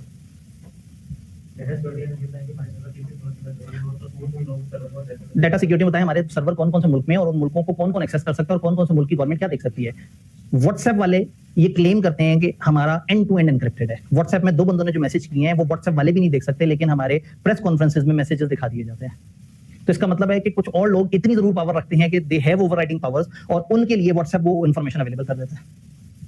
डेटा प्राइवेसी के अंदर गवर्नमेंट के लॉ एंड रेगुलेशंस क्या हैं, तो डाटा प्राइवेसी में गवर्नमेंट के लॉज एंड रेगुलेशन क्या है, हम उसको कितना फॉलो कर रहे हैं और हमारी इंटरनल क्या पॉलिसीज है।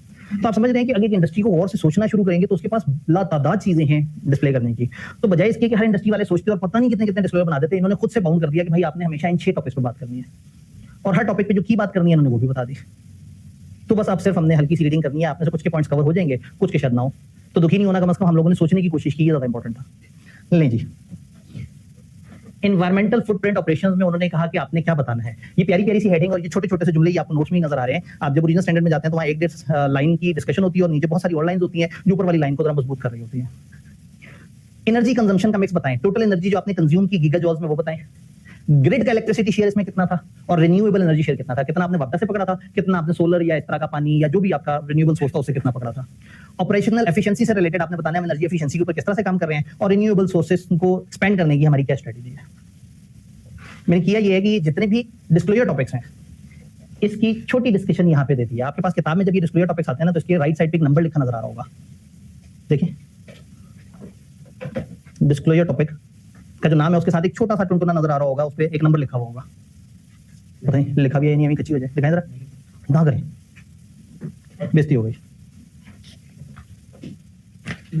अन्य बेइज्जती हो गई, क्यों ऐसा नहीं होना चाहिए। इस वाले चैप्टर में नहीं है, हाँ ये उस वाले में है जो डिटेल वाले हैं, याद है चैप्टर्स के 2 वर्जन है।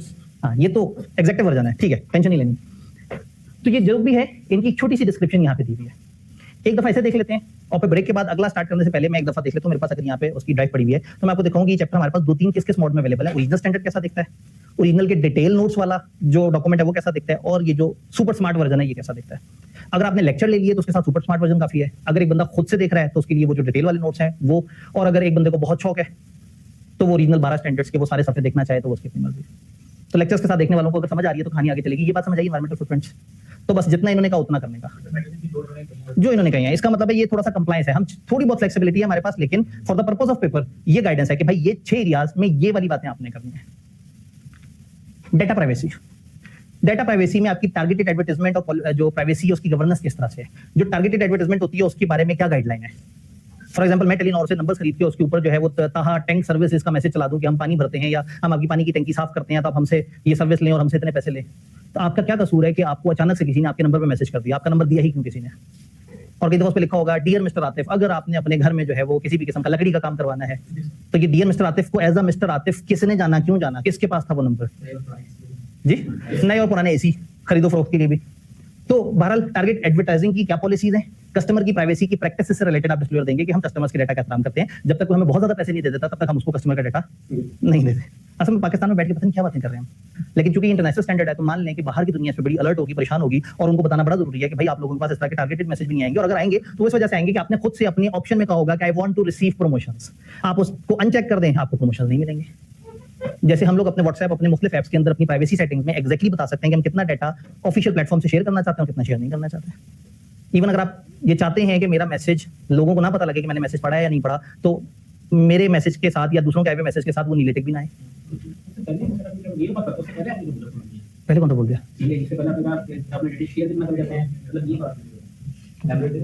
अब पता नहीं मैं कौन सी बात कर रही हूँ। हाँ, आप अपना कॉन्फिडेंशियल डाटा कितना यूज करने देना चाहते हैं उन्हें, वो क्यों डाटा यूज कर रहे हैं, ताकि वो मुझे ज्यादा बेहतर एडवर्टाइजमेंट दे सके। तो फॉर एग्जांपल मेरा अगर प्लान बन रहा है कि भाई मैंने एक सोफा खरीदना है, तो मैं गूगल पे जाके सर्च करता हूँ बेस्ट सोफा इन लाहौर, तो गूगल मेरे से इन्फॉर्मेशन पकड़ के आगे बहुत सारे लोगों से कहता है अभी किसने खरीदना है, ये बंदा सोफा खरीदना चाह रहा है, फेसबुक कहते हैं मुझे दे दो डाटा, व्हाट्सएप कहते हैं मुझे दे दो डाटा। 5 मिनट बाद फेसबुक पे मुझे बेहतरीन सोफों की पता नहीं कौन कौन सी पोस्टें और कौन कौन सी एड नजर आना शुरू हो जाती है। तो गूगल ने मेरा ये डाटा बेच दिया और मैंने इजाजत दी थी, क्योंकि गूगल ने जब गूगल मेरे पास जब हो रहा था, मैं एंड्रॉइड बना रहा था, मैं अकाउंट बना रहा था, तो उन्होंने मुझे कोई 13 सफ़े का एक डॉक्यूमेंट भेजा था जिसको मैंने पढ़ने की जहमत नहीं की। अच्छा, ज्यादा लोग नहीं कर पाते तो क्या करें, एक आम आदमी मर जाए? नहीं, ये बाद में भी ऑप्शन देते हैं, आप कभी भी अपनी सेटिंग में जाके प्राइवेसीज वगैरह में जाके जहां जहां जिस बॉक्स को अनचेक करना चाहें आप कर सकते हैं। हाँ, जब लोकेशन ऑन हो तो फिर आप कहते नहीं जब ये ऐप यूज करूं तो ही ऑन हो, अदरवाइज ना हो। तो ये आपका हक होना चाहिए हमेशा। तो फिर ये लोग अपनी रिपोर्ट्स में बताएं कि हम अपने यूजर्स को क्या क्या हक देते हैं और कौन कौन सा हक उनका छीन लेते हैं, कहाँ यूजर की पसंद से हम ऐसा करते हैं और कहाँ गवर्नमेंट के कहने पर हम ऐसा करते हैं। तो जो भी ऐप यूज करें, जब भी मौका मिले उसकी प्राइवेसी सेटिंग में जाके जरूर बता दें कि आप अपनी कौन सी इन्फॉर्मेशन नहीं शेयर करना चाहते। बाय डिफॉल्ट वो ऑन होती हैं, क्योंकि हमने एक एक्सेप्ट का बटन दबा दिया होता है जब हमने टर्म्स ऑफ एग्रीमेंट को एक्सेप्ट किया होता है। तो व्हाट्सएप भी आपकी इन्फॉर्मेशन आपसे पूछे बगैर शेयर कर सकता है, क्योंकि आप उसकी प्राइवेसी की सेटिंग को कभी जाके देखेंगे नहीं। एक टाइम ऐसा हुआ था कि अचानक से व्हाट्सएप का डाटा लीक होना शुरू हो गया था, और फिर अचानक से टेलीग्राम आया और उसने कहा जी व्हाट्सएप वाले तो गलत लोग हैं, आओ हमारे पास आ जाओ। तो एक महीने में शायद 30-40% ऑफ द यूजर्स को ले गए थे। फिर व्हाट्सएप को लाई, फिर उन्होंने पब्लिकली अपनी प्राइवेसी की पॉलिसीज बताई, लोगों को एतमाद में लिया, इनबॉक्स में जाके मैसेज किए, उनको कहा कि ये रिवाइज पॉलिसीज हैं, उनका आसान तर्जुमे कर करके भेजे और उन्हें बताया कि उनके क्या राइट्स हैं। तो यूजर को ऐसा है कि वो एकदम से हाथ से उखड़ जाता है। तो यूजर का डाटा बड़ा कीमती है, तो ऐसे में जरूर है कि आप उसे बताएं कि तुम्हारी किस तरह से वो होगा। तुम्हारी इन्फॉर्मेशन का अगर सेकेंडरी यूज है तो कितने नंबर ऑफ चांसेस हैं जहां पे उसकी इन्फॉर्मेशन किसी और काम के लिए इस्तेमाल हो सकती है। लीगल या रेगुलेटरी एक्सपोजर क्या है, मॉनेटरी लॉसेस, प्राइवेसी प्रोसीडिंग से आप लोगों को बताएं कि जी इस दफा प्राइवेसी से रिलेटेड हमारे पर ये 3 लीगल केसेस हुए और हमें इतनी पेनल्टी हुई और हम शर्मिंदा हैं और हम अपने आप को बेहतर करने की कोशिश कर रहे हैं। प्राइवेसी के केसेस का क्या कॉन्टेक्स्ट था और हमने उसके ऊपर क्या एक्शंस लिए। फिर गवर्नमेंट की लॉ एनफोर्समेंट की हमें कितनी दफा रिक्वेस्ट आई, कितनी दफा वो वाले अंकलों ने रब्ता किया और कहा कि हमें लोगों का डाटा चाहिए, समझ रहे? ठीक है। कस्टमर्स की जो डिफरेंट रिक्वेस्टेड थी लॉ एनफोर्समेंट के हवाले से कि जी मेरे साथ फलाना ने गलत किया, आप इस बंदे का डाटा निकाल के दें, या एफआईए को मैंने रिपोर्ट करना है, या इस तरह से करना है। ओवरऑल आपकी कितनी रिक्वेस्ट ऐसी थी जिनके ऊपर एक्शन लिए गए, फिर उसके ऊपर क्या डिस्क्लोजर आए। तो आपने कंप्रीहेंसिवली अपनी डाटा प्राइवेसी से रिलेटेड इन चीजों के ऊपर इंफॉर्मेशन देनी है। डाटा सिक्योरिटी, डाटा ब्रीचेस कितनी हुई, NO number of data breaches कितनी थी इस साल, हमारी कितनी डाटा ब्रीचेस अकर हुई। डाटा ब्रीच जहां आपका डाटा चोरी हुआ, आपका डाटा मिसयूज हुआ। पर्सनल डाटा उसमें कितना था, यानी अब डाटा ब्रीचेस में हो सकता है कुछ इंफॉर्मेशन हो मुख्तलिफ स्टेट पे और कुछ आपकी पर्सनल इंफॉर्मेशन हो। अब अगेन डाटा प्राइवेसी का लॉ अभी तक पाकिस्तान में ड्राफ्ट फेज में है। अदरवाइज वो बताता है कि एक पर्सनल डाटा होता है और एक सेंसिटिव पर्सनल डाटा होता है। बल्कि गालबन आप लोगों ने जिस वक्त कैफ किया है तो उस वक्त शायद डाटा प्राइवेसी का लॉ सिलेबस में होता था, 2 सफ़े का लॉ था बेचारा छोटा सा। उसके अंदर यही था कि आपका सेंसिटिव पर्सनल डाटा क्या है, आपकी मेडिकल की इंफॉर्मेशन, आपकी हेल्थ की इंफॉर्मेशन, आपके बैंक अकाउंट्स की डिटेल, ये सारी की सारी ज़ाहिर इदारों के पास होती है। आपके बैंक की डिटेल, आपके लॉगिन्स वगैरह भी कहीं ना कहीं आपने किसी इंटरनेट के थ्रू ही चलाए होते हैं ना, तो टेलीकम्युनिकेशन कंपनियों ने तो आपका वो डाटा कैप्चर कर लिया होता है।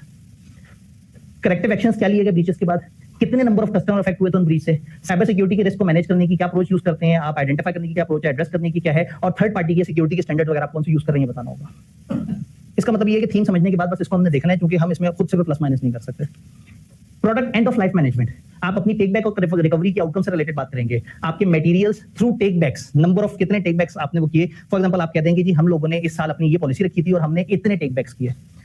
Reuse share of recovered material, जो मटेरियल रिकवर किया उसका कितने फीसद दोबारा से अपनी प्रोडक्शन में डाला। भाई हमने साल में 100 लैपटॉप रिकवर किए और उन 100 लैपटॉप का 35% हम लोगों ने रीयूज कर लिया। इसका मतलब हमने एनवायरमेंट को 65% डैमेज होने दिया, 35% 35% रिप्रोडक्शन यूज कर लिया, बाकी का क्या किया? उन्होंने कहा जी हमें एक जगह स्टूल बनाना था, तो हमारे पास 15 लैपटॉप पड़े थे, हमने जोड़ के उनको रबर बैंड लगाया और स्टूल बना दिया। उसको कचरे में फेंकने से बहरहाल बेहतर ये है कि उसका स्टूल बन जाए, क्योंकि आपने अल्टीमेटली उसे फेंकना है, आपने उसे बेचना तो है नहीं। लेकिन अगर किसी तरह से कुछ ऐसे लोग हैं जो पुर्जा आपसे खरीद लें और वो पुर्जे किसी जगह जाके दोबारा इस्तेमाल हो जाए, जैसे फिर ये शीशे की बोतलों का कॉन्सेप्ट होता है पाकिस्तान में कि आप जो बेवरेजेस हैं, जो सॉफ्ट ड्रिंक्स हैं, वो ज्यादातर जो रेगुलर सॉफ्ट ड्रिंक है ज्यादा शीशे की बोतल में चलती है। तो अगर आप गौर से देखें तो सबसे अच्छा बिजनेस तो ये बोतल वाले हैं, जो एक दफा एक बोतल बनाते हैं, एक शीशे की बोतल बनाते हैं और उसको साल में कोई 150 दफा दोबारा से चला लेते हैं। 150 थोड़ा ज्यादा हो गया, लेकिन 100 दफा दोबारा चला लेते हैं। और अगर प्लास्टिक की बोतल होती तो वो दोबारा ना चलती और वो हर दफा कचरे के ढेरों पर नजर आती। पानी की बोतल वगैरह जब ये वो करते हैं तो बहुत सारे लोग क्या करते हैं कि उसके अंदर प्लास्टिक इस तरह का यूज करते हैं जो एनवायरमेंट को कम तकलीफ देता है लेकिन थोड़ा सा कम तकलीफ देता है। तो जैसे नेस्ले को पता लगा, उसने कहा जिंदगी आसान हो गई, उसने हल्की क्वालिटी का प्लास्टिक यूज किया और लोगों ने कहा लो जी इसकी बोतल तो बहुत कमजोर हो गई है, पैसे ज्यादा लेते हैं, बोतल बड़ी हल्की सी है। तो उन्होंने कहा नहीं भाई ये एनवायरमेंट फ्रेंडली प्लास्टिक है, ये आपके लिए नुकसानदेह नहीं है, ये अर्थ के लिए, पृथ्वी के लिए ज्यादा नुकसानदेह नहीं है। जी जी बिल्कुल ऐसे ही है। तो ये स्टैंडर्ड से ही सारी चीजें निकाली हुई हैं, लेकिन थोड़ी सी लैंग्वेज शॉर्ट है। तो यहाँ वहां परसेंटेज नहीं लिखा होगा, वहां लिखा होगा in terms of percentage, PERCENT। तो मैंने उसको शॉर्ट करके टू द पॉइंट इतना दिखाया है। Recycle share of recovered material क्या मतलब? 100 आए थे, 100 का 35% नई प्रोडक्शन में डाला, उस नई प्रोडक्शन से जो दोबारा से रिसाइकलिंग थी उसका क्या शेयर निकला? Landfill share of recovered material. अब वो जो रिकवर्ड मटेरियल है उसका फिर वो वही वाली बात है कि आपने कितना तो आगे चला दिया, कितना प्रोडक्शन निकाल दिया, अब उसके बाद जितना बचा हुआ है उसका क्या शेयर है और वो आपके पास क्या कर रहा है। जैसे मैंने कहा कि जो लैपटॉप वो जोड़ के हमने एक बेंच बना दिया, या हम कहते थे हमने फलाने इदारे को दे दिया, वो फलाना इदारा उसके 4 टुकड़े करके उसको 4 अलग अलग तरीके से बेच देता है। तो बाहर के मुल्कों में ये कानून है कि अगर आपके पास जो है वो आपका टीवी, आपके कोई इलेक्ट्रॉनिक डिवाइस में प्रॉब्लम आ गया है और वो सही नहीं चल रहा और आप उसे ठीक नहीं करवाना चाहते क्योंकि ठीक करवाने वाले बंदे की कीमत ज्यादा है, वहाँ टेक्नीशियन को ज्यादा वैल्यू करते हैं, तो वो सोचते हैं उससे बेहतर हम नया लेने। अब वो नया तो ले लेते हैं लेकिन पुराना टीवी, फिर आपके घरों के बाहर एक स्पेसिफिक प्लेस होती है कि अगर आप यहाँ रख देंगे तो हमारी वो वाली गाड़ियां उसे उठा के ले जाएंगी जो कि इस तरह के मटेरियल को पकड़ के रिसाइकल करेंगे। तो वो गाड़ियां आनी होती हैं अगले दिन सुबह, शाम में पाकिस्तानी अपनी गाड़ी लेके निकलते हैं, फिर जो इस तरह के जितने भी नजर आ रहे होते हैं उनको पकड़ते हैं, फिर किसी बड़े बंदे के पास जाके उसका एक पूरा कंटेनर भरवाते हैं, फिर वो कंटेनर पाकिस्तान आता है और फिर वो कंटेनर खुलने से पहले उसकी बोली लगती है। तो काजी बड़ा मजे का काम हो तो कहते हैं कंटेनर है, इसमें कुछ इलेक्ट्रॉनिक्स है बस, और बोली तो एक अजीब सी बोली होती है जिसमें आपने देखा भी नहीं। आपने थोड़ी बहस जैसा होता है, लेकिन हम तो पहले वाला नहीं होता कि बहस जैसा होता है कि आप फोटो में कुछ लोगों ने कैप्शन छोड़े होते हैं, उनमें मरे हुए लोगों का सामान पड़ा हुआ, ठीक है, वो किसी से फोटो देते हो पता नहीं तो किसी से पड़ा हुआ क्या है, तो कहीं कोई आपको खजाना लग गया पार्ट में। इसको दुनिया अपनी वो दूसरी मार्केटिंग की जबान में कहती है मिस्ट्री बॉक्स। तो अचानक से अमेज़न का कैट आएगा, ये मिस्ट्री बॉक्स है, निकलने को हो सकता है अंदर से वो बाहर निकले और 25 आईफोन में निकल सकते हैं। तो बहरहाल तो वो आपने बताना है कि अच्छा ठीक है कितना रीयूज हुआ, कितना हुआ और कितना जो पड़ा हुआ है वो कितनी जगह गिर रहा है, वो किस काम आ रहा है, उसके साथ क्या मामला चल रहा है।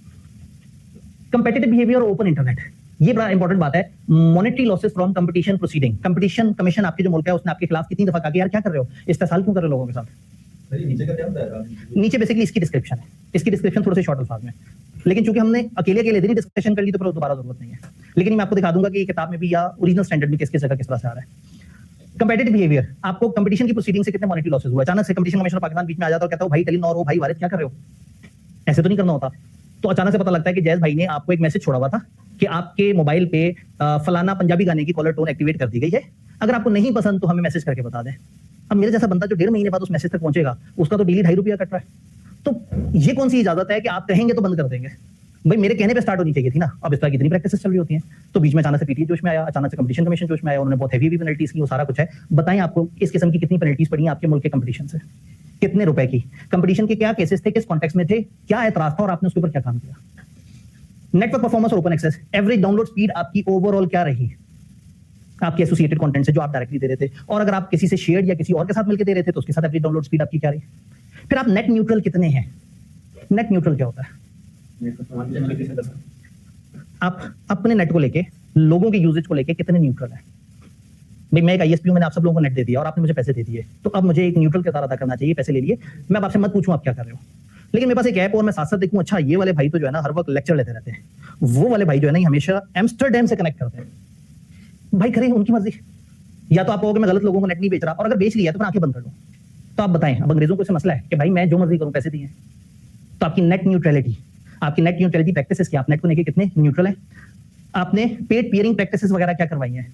ये पियरिंग प्रैक्टिसेस क्या होती है, पियर किसे कहते हैं, किसी के साथ मिलके। फॉर एग्जांपल एक जगह पे आपके सिग्नल कम थे तो भारत वालों ने टेलीनॉर से कहा यार वो उधर गिलगित में उस वाली साइड पे हमारे सिग्नल नहीं आते, भाई नहीं तुम हमारे साथ शेयरिंग कर लो, हम तुम्हें इतने पैसे दे देंगे। तो फिर पीटीसीएल इतने सारे लोगों को सर्विस देता है, ये हमारे जितने भी खंबे हैं ये शहरों में है, फिर एक शहर से दूसरे शहर तक अगर तेज इंटरनेट पहुंचाना है तो उस खंबे के बाद थोड़े थोड़े से फासले पे जो खंबे हैं वो कमजोर सिग्नल्स के साथ हैं, लेकिन ये मजबूत सिग्नल दूसरे शहर में उतनी मजबूत पहुंचाने तो क्या करेंगे?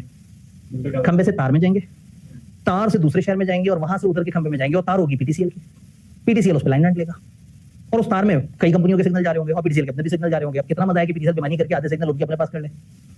तो उस तार के अंदर क्या फ्रीक्वेंसी है, क्या बैंडविड्थ है, कौन कितना ट्रैवल कर सकता है, उस सब के ऊपर एहतियात होनी चाहिए। उस सब पे ओके ठीक है जी, अब आपकी नेट न्यूट्रल प्रैक्टिस ही है, लेकिन आपने टेलीनॉर के साथ मिलकर शेयर किया और टेलीनॉर वाले अक्सर अपने लोगों की जो यूजेज है वो इंटरनेट पे डाल देते हैं कि हमारे इस जोन के इतने यूजर्स ने ये वाली वेबसाइट इतनी दफा सर्च की। तो आपने नेट न्यूट्रल होना है, यानी कि ये बाहर वाले मानते हैं कि नेट न्यूट्रल होना अच्छी बात है, या हर तरह का नेट। असल में आप उसकी बात करें ना, टेलीकम्युनिकेशन वालों की, जो इंटरनेट को भी डील कर रहे हैं, जो कि 4G 5G टाइप को भी डील कर रहे हैं, जो किसी भी किस्म के नेटवर्क को भी डील कर रहे हैं। When you are selling any form of network, तो भूल जाएं कि नेटवर्क के अंदर क्या होता है। या तो आप कह दें कि ये नेट सिर्फ फलाना इस्तेमाल के लिए है, फिर आप हक रखते हैं, लेकिन जब आप नेट बेच चुके हुए हैं तो you have to be net neutral. तो अब आप मेरी नेट न्यूट्रल की डेफिनेशन इनकी आपकी फर्क हो सकती है, तो फिर अपनी रिपोर्ट में बताएं हमारी नेट न्यूट्रलिटी प्रैक्टिसेस क्या है, हम फेयर यूजेज कैसे मानते हैं, हम किस तरह के डाटा को ब्लॉक कर सकते हैं, किस तरह के डाटा को ब्लॉक नहीं करेंगे। अब अगेन वो डाटा सिक्योरिटी वाली साइड पे, डाटा सिक्योरिटी प्राइवेसी में वो जो गवर्नमेंट का इंटरफेरेंस है वो हमने बता दिया। ठीक है, प्रॉब्लम ये है कि देखना, मैं आपके डाटा का ख्याल रखता था। मैं एक छोटी सी एग्जांपल देता हूं, हम एसबीआई में आप सब लोगों को एनरोल कर रहे हैं और हमारे व्हाट्सएप ग्रुप में आपका जो जितना भी डाटा है हम आपसे सिर्फ कम्युनिकेट करते हैं क्लासों के हवाले से। हमारे पीयर हैं, हमने रिपोर्टिंग के लिए इस्लामाबाद के कॉलेज से कहा कि जी रिपोर्टिंग के बच्चों को जो है ना वो आपके पास एडमिशन दे देते हैं, क्योंकि हमारे पास इस वक्त एक्टिव टीचर रिपोर्टिंग में नहीं है। अब वो बन गए हमारे पीयर। अब हमारा बच्चा जिसको एसबीआई पे भरोसा है कि एसबीआई मेरे डाटा पे मुझे मार्केटिंग मैसेजेस नहीं भेजेगा। हाँ, तो अब देखिए ना, अब बात ये है जब हमारी उनसे शेयरिंग सर्विस हुई है तो मैं ये तो बताऊं कि मेरी क्या पॉलिसी है, मैं फिर उस बच्चों को ये भी बताऊं कि भाई हमारी ये है और हमारे पीयर्स की ये पॉलिसी है। तो अगर गिलगित के अंदर वारिद वाले टेलीनॉर से नेट ले रहे हैं और टेलीनॉर वाले कम न्यूट्रल हैं नेट को लेके और वारिद वाले ज्यादा हैं, तो अपनी प्रैक्टिसेस भी बताएं, पीयर प्रैक्टिसेस भी बताएं। फिर इसमें जीरो रेटिंग प्रैक्टिसेस वाला भी आता है कि जिसमें आप ईयर के अलावा ये देखते हैं कि और किस किस तरह से आपका डाटा कहां कहां किसके पास शेयर हो रहा है, क्योंकि इतने सारे लोग मिलकर काम कर रहे होते हैं। एक इंटरनेट के अंदर एक शहर के 2-3 तरह के टावर इन्वॉल्व हो जाते हैं। मैंने अगर यहां से कॉल मिलानी है तो ऐसा नहीं होगा कि मैं कॉल मिलाऊं और ये सीधे सिग्नल इनके पास चले जाए। इनके पास टेलीनॉर है, मेरे पास वारिद है, मैंने कॉल मिलाई, यहां से करीबी एक टावर तक जाएगी, वहां से वो मरकजी टावर में जाएगी, फिर वहां जाके वो सोचेगी ये कौन सा नेटवर्क है, वो कहेंगे टेलीनॉर वाला है, फिर वो टेलीनॉर के मेन खंबे पे जाएगी, फिर वहां से वो टेलीनॉर का करीब का खंबा देखेंगे, फिर वहां से इन तक आएगी।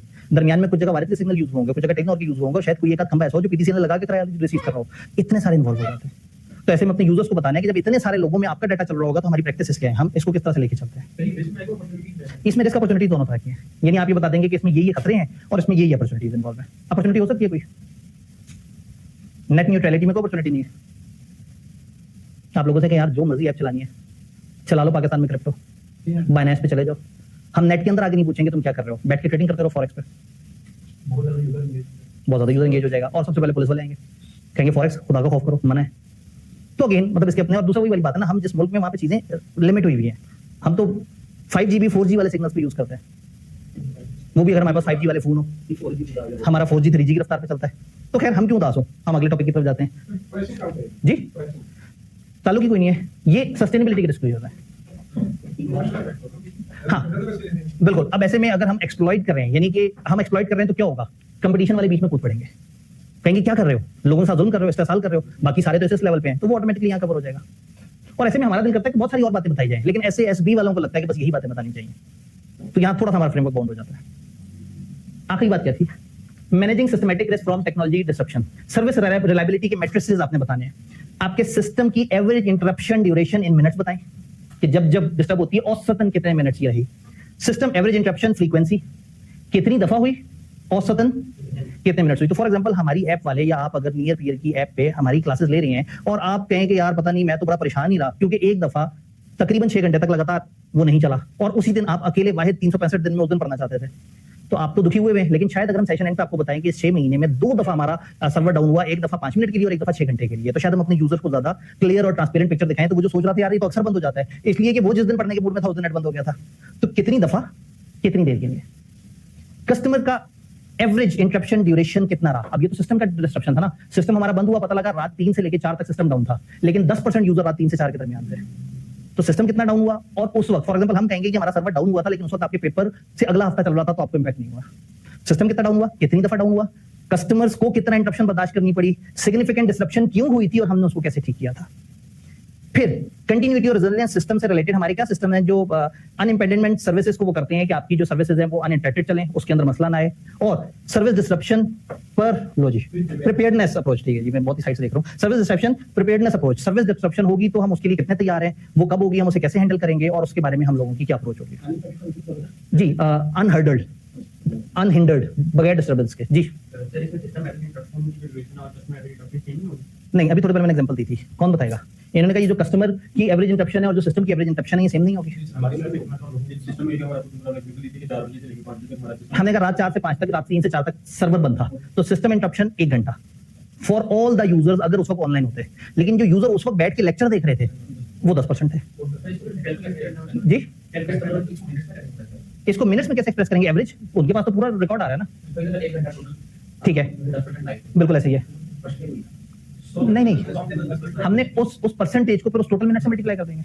हमारा 100 मिनट डिस्ट्रप्शन रही और हम कहते हैं 10% यूजर इससे हिट हुआ, तो 100 मिनट मल्टीप्लाई बाय 10%, तो हम कहेंगे औसतन इतने मिनट की डिस्टर्बेंस आई, तो जो उससे तकलीफ और कम फील होना शुरू हो जाएगी कि सिस्टम तो 6 घंटे बंद रहा लेकिन औसतन एक बच्चे को ऑन एवरेज 10 मिनट का नुकसान हुआ।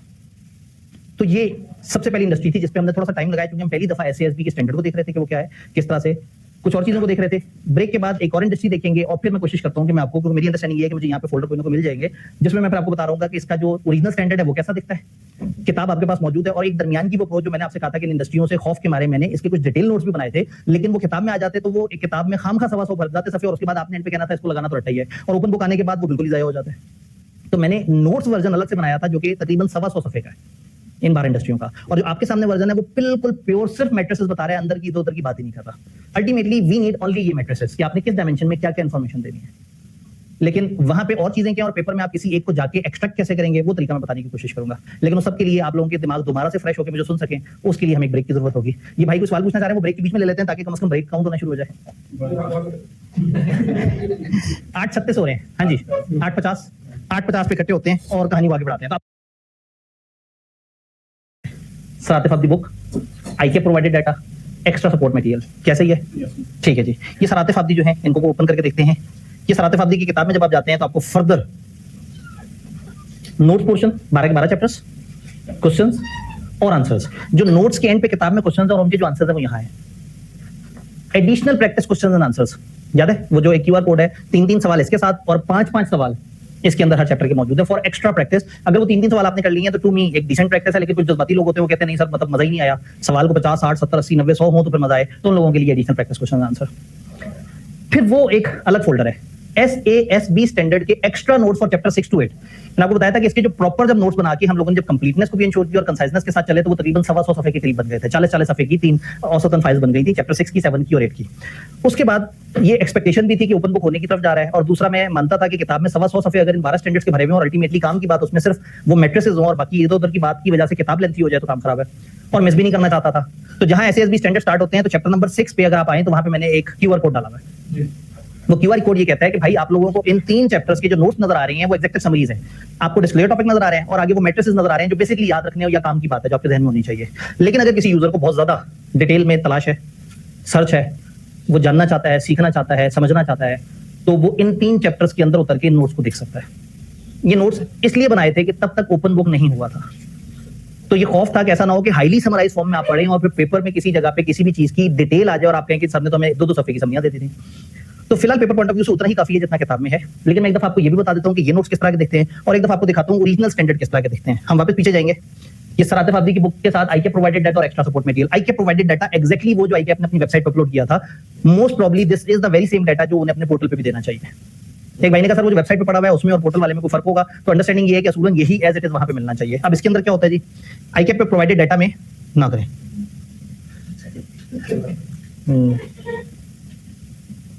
एक मिनट, कच्ची फौरन से हो जाती है, क्यों मेरे साथ ऐसा क्यों होता है? क्या मैं इतना बुरा हूं? ये आपने एक्सट्रैक्ट किए थे सारे? अच्छा टाइम बहुत लग रहे थे तो आपने रहने देते, खुदा का खौफ करे यार, मतलब नहीं मैं इस दफा तो बड़ा एंड पे देखा इसमें नहीं मिला, तो फिर मैंने वो टीम वाले पैसे का मैंने भाई इसको जो है ना यहाँ पे डाल दे, तो वो आप कह रहे हैं कि वो एक्सट्रैक्ट होने में टाइम लेते थे, तो फिर आपने क्या किया? ठीक है एक मिनट, शिफ्ट डिलीट नहीं किया गया था, रिसाइकल बिन में बहुत कुछ पड़ा हुआ होगा, अल्लाह खैर करे। Date deleted, I can provided data, sir Atif आदिकी की बुक, जिसमें ये बताएंगे कि ये सारे जो स्टैंडर्ड्स हैं ये एक जैसे हैं। इसमें इंडस्ट्री डिस्क्रिप्शन है, डिस्क्लोजर टॉपिक है, मैट्रिसेस हैं, टेक्निकल प्रोटोकॉल है और एक्टिविटी मैट्रिसेस है। आपने कहा जबरदस्त, कहानी शुरू तो करो। अगले सफे पे उन्होंने सबसे पहले आपको दी इंडस्ट्री की डिस्क्रिप्शन। टेलीकम्युनिकेशन सर्विसेज इंडस्ट्री में एक वाइड रेंज ऑफ सर्विसेज है, वायरलेस भी होते हैं, वायर्ड भी होते हैं, वॉइस ओवर प्रोटोकॉल भी होता है, टेलीफोन भी होता है, केबल भी होता है, टीवी का, सैटेलाइट का, फलाना फलाना, ये सारी चीजें इसमें काउंट होती हैं। ये वही इंडस्ट्री डिस्क्रिप्शन है जो आपके पास हर चैप्टर के शुरू में सजी हुई है। फिर आगे जाते हैं तो वो अपनी तरफ से एक एग्जेक्टिव समरी सी देने की कोशिश करते हैं कि ये हमारे मेन टॉपिक्स हैं और इन टॉपिक्स में ये हमारे मेन मैट्रिसेस हैं। ये क्वांटिटेटिव है, ये डिस्कशन है, ये क्वांटिटेटिव है, ये क्वांटिटेटिव है। तो अपनी तरफ से उन्होंने कहा कि कुछ क्वांटिटेटिव है, कुछ डिस्कशन वाले हैं। फिर बताते हैं कि यूनिट ऑफ मेजरमेंट क्या है, गीगा जूल्स है, परसेंटेज है, इसको नंबर में मेजर करना है, इसको परसेंटेज में करना है। तो उन्होंने अपनी तरफ से एक एग्जेक्टिव समरी दी होती है हर स्टैंडर्ड के शुरू में कि ये इसके मेन टॉपिक्स हैं और ये इसके सब मैट्रिसेस हैं। नीचे एक्टिविटी मैट्रिसेस, वो जो भाई पूछ रहे थे कि मैट्रिस और एक्टिविटी मैट्रिस में, एक्टिविटी मैट्रिस में उन्होंने कहा कि हम चीजों को किस तरह से मेजर करते हैं नॉर्मली एक्टिविटी को। तो हमारे नंबर ऑफ वायरलेस सब्सक्राइबर ये क्वांटिटेटिव है और हम इसको नंबर में मेजर करते हैं।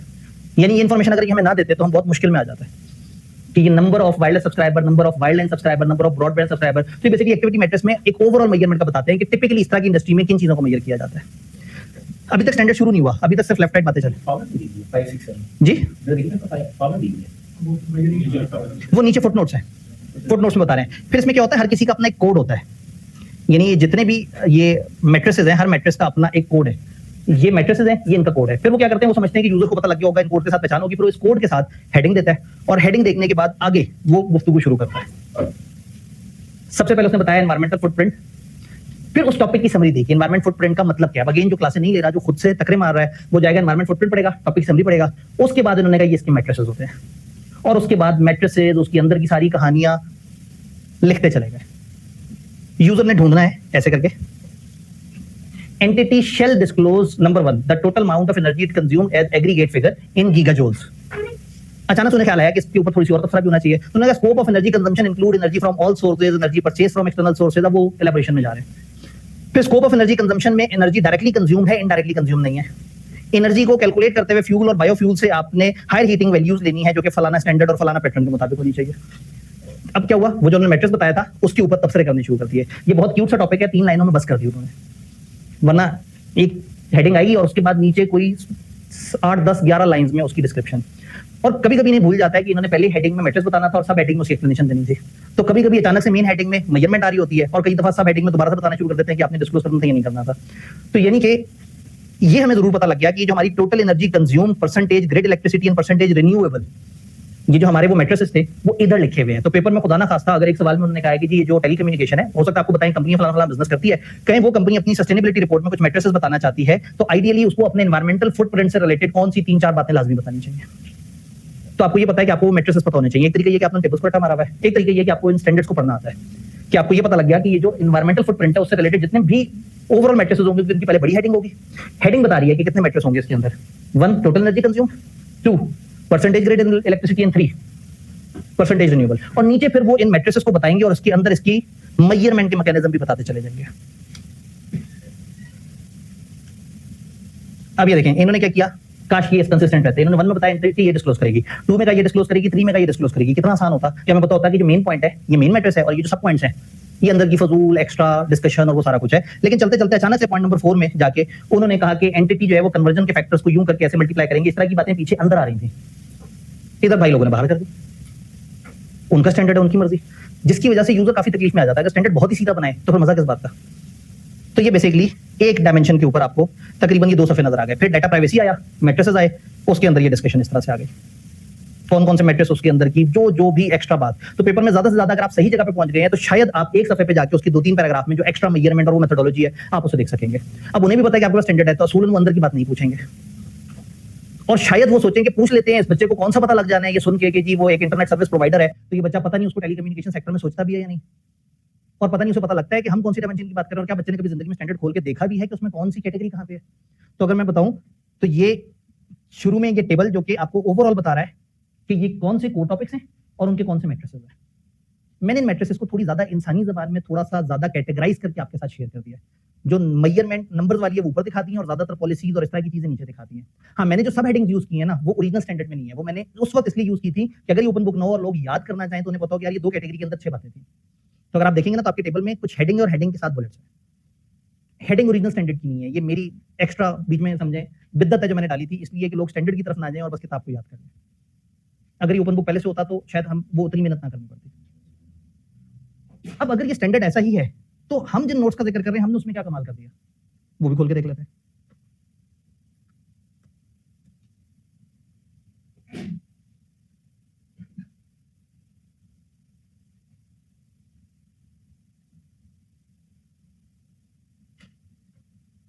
ये बेसिकली ये वो 3 डिटेल चैप्टर्स हैं जो कि क्यूआर कोड के पीछे छुपे हुए हैं, किताब में प्रिंट नहीं हुए हैं। इसी चैप्टर नंबर 8 को ओपन करते हैं। चैप्टर 8 में आपने क्या पढ़ा? टेलीकम्युनिकेशन।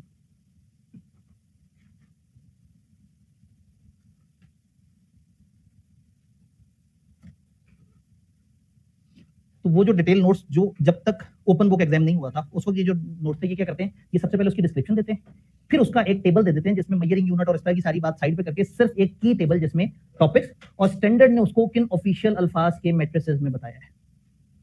तो स्टैंडर्ड के पहले सफे में आ गई उसकी एग्जेक्टिव समरी, फिर इन्वायरमेंटल फुटप्रिंट्स ऑफ ऑपरेशन, इसकी बड़ा पैराग्राफ नहीं दिया, इसके साथ नंबर 15 लगा हुआ है। तो इस चैप्टर के एंड पे 15 नंबर नोट में इस इन्वायरमेंटल फुटप्रिंट की अंग्रेजी लिखी हुई है सारी, ताकि ऐसा ना हो कि आप मोटे मोटे ब्लॉक्स पढ़ रहे हो और काम की बात में सो रही हो। उसके बाद स्टैंडर्ड में जहां जहां मैट्रिक्स है उसका रंग बदलती है और जो बाकी गैर जरूरी इंफॉर्मेशन है वो आगे करती है, उसके अल्फाज छोटे करती है, उसका फॉन्ट कंफर्टेबल करती है, तो स्टैंडर्ड से तकरीबन 40% के करीब कंप्रेस करती है, लैंग्वेज इजी करती है और आप सिंगल रीडिंग में कम से कम समझ सकते हैं कि हाँ भाई ये है मेन मैट्रिक्स और ये उसके ऊपर वजाहत है, ये मैट्रिक्स है इस पे कोई वजाहत नहीं, ये मैट्रिक्स है ये उसकी वजाहत है, ये मैट्रिक्स है ये नीचे उसकी वजाहत है।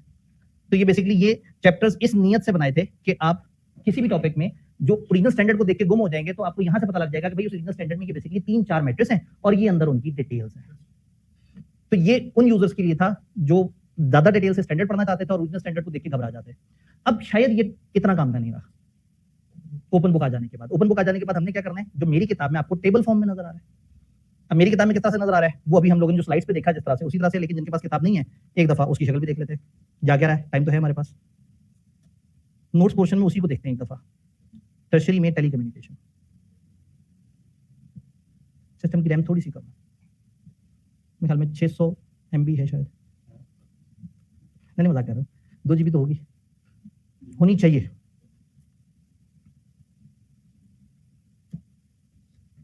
तो मेरे पास इन नोट्स में टू द पॉइंट सिर्फ काम की बात आ रही है। टेलीकम्युनिकेशन सर्विसेज का पहले इंट्रोडक्शन, कैसे मुराद क्या है, ये इसके वो मेन डिस्क्लोजर टॉपिक्स, और आगे वहां जो लंबे लंबे जुमलों में मैट्रिक्स दिए हुए थे उसको स्मार्ट लैंग्वेज में करके याद करने वाले हिसाब से छोटे छोटे से जुमलों में डिवाइड हुए।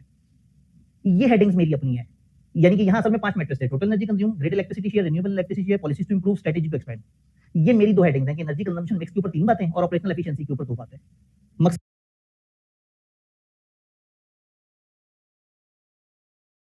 उनके साथ में एक छोटा सा टेबल हो तो उन्हें पता होगा कि डेटा प्राइवेसी के अंदर हमने टारगेट एडवर्टाइजमेंट से रिलेटेड, सेकेंडरी यूज से रिलेटेड और लीगल और गवर्नमेंट एक्सेस से रिलेटेड बातें याद रखनी है। लेकिन ये 4 हेडिंग एग्जैक्टली ये जो दी हुई है यहाँ, ये ओरिजिनल में नहीं है। ओरिजिनल में ये सारे मैट्रिसेस दिए हुए रैंडमली मैंने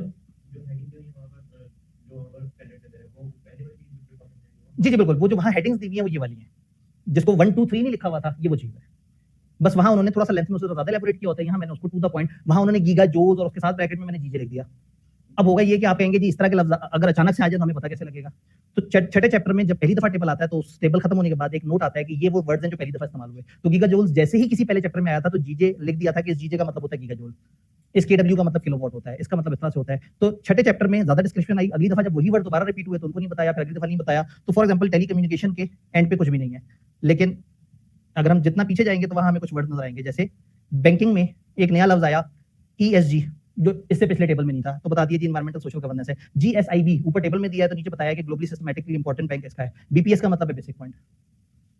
तो आप 100% सिर्फ इन नोट्स को भी अपना मैकेनिज्म रख सकते हैं, बट एक दफा कोई एक चैप्टर जो बड़ा अच्छा तैयार हो जाए या कोई एक इंडस्ट्री अच्छी तैयार हो जाए उसको एक दफा ओरिजिनल स्टैंडर्ड से जाके उससे दोस्ती जरूर कर लीजिएगा। कि ओरिजिनल स्टैंडर्ड कैसे स्टार्ट होता है, सिस्टम समझ आया। ओरिजिनल स्टैंडर्ड के शुरू के 2-3 फजूल सफे होंगे, फिर एक सफे पे इंडस्ट्री की डिस्क्रिप्शन होगी, फिर 1.5 सफे तक उसी तरह का टेबल डाला हुआ होगा जिसकी आपको जरूरत नहीं है, जो कि उससे आगे फिर आगे हर डिस्क्लोजर टॉपिक की हेडिंग होगी, उसकी डिस्क्रिप्शन होगी और उसके नीचे उसके मैट्रिसेस भी और एक्स्ट्रा इन्फॉर्मेशन भी पेस्ट हुई होगी। तो अगर पेपर में किसी भी खास डिस्क्लोजर टॉपिक से रिलेटेड बात आती है तो शायद 1 या 1.5 या 2 सफ़ों को आपको तेजी से स्किम करना हो, और अगर उन्होंने लकीली सिर्फ उसके डिस्क्लोजर टॉपिक्स पूछ लिए तो शायद वो इतनी ज्यादा मुश्किल डिबेट नहीं है।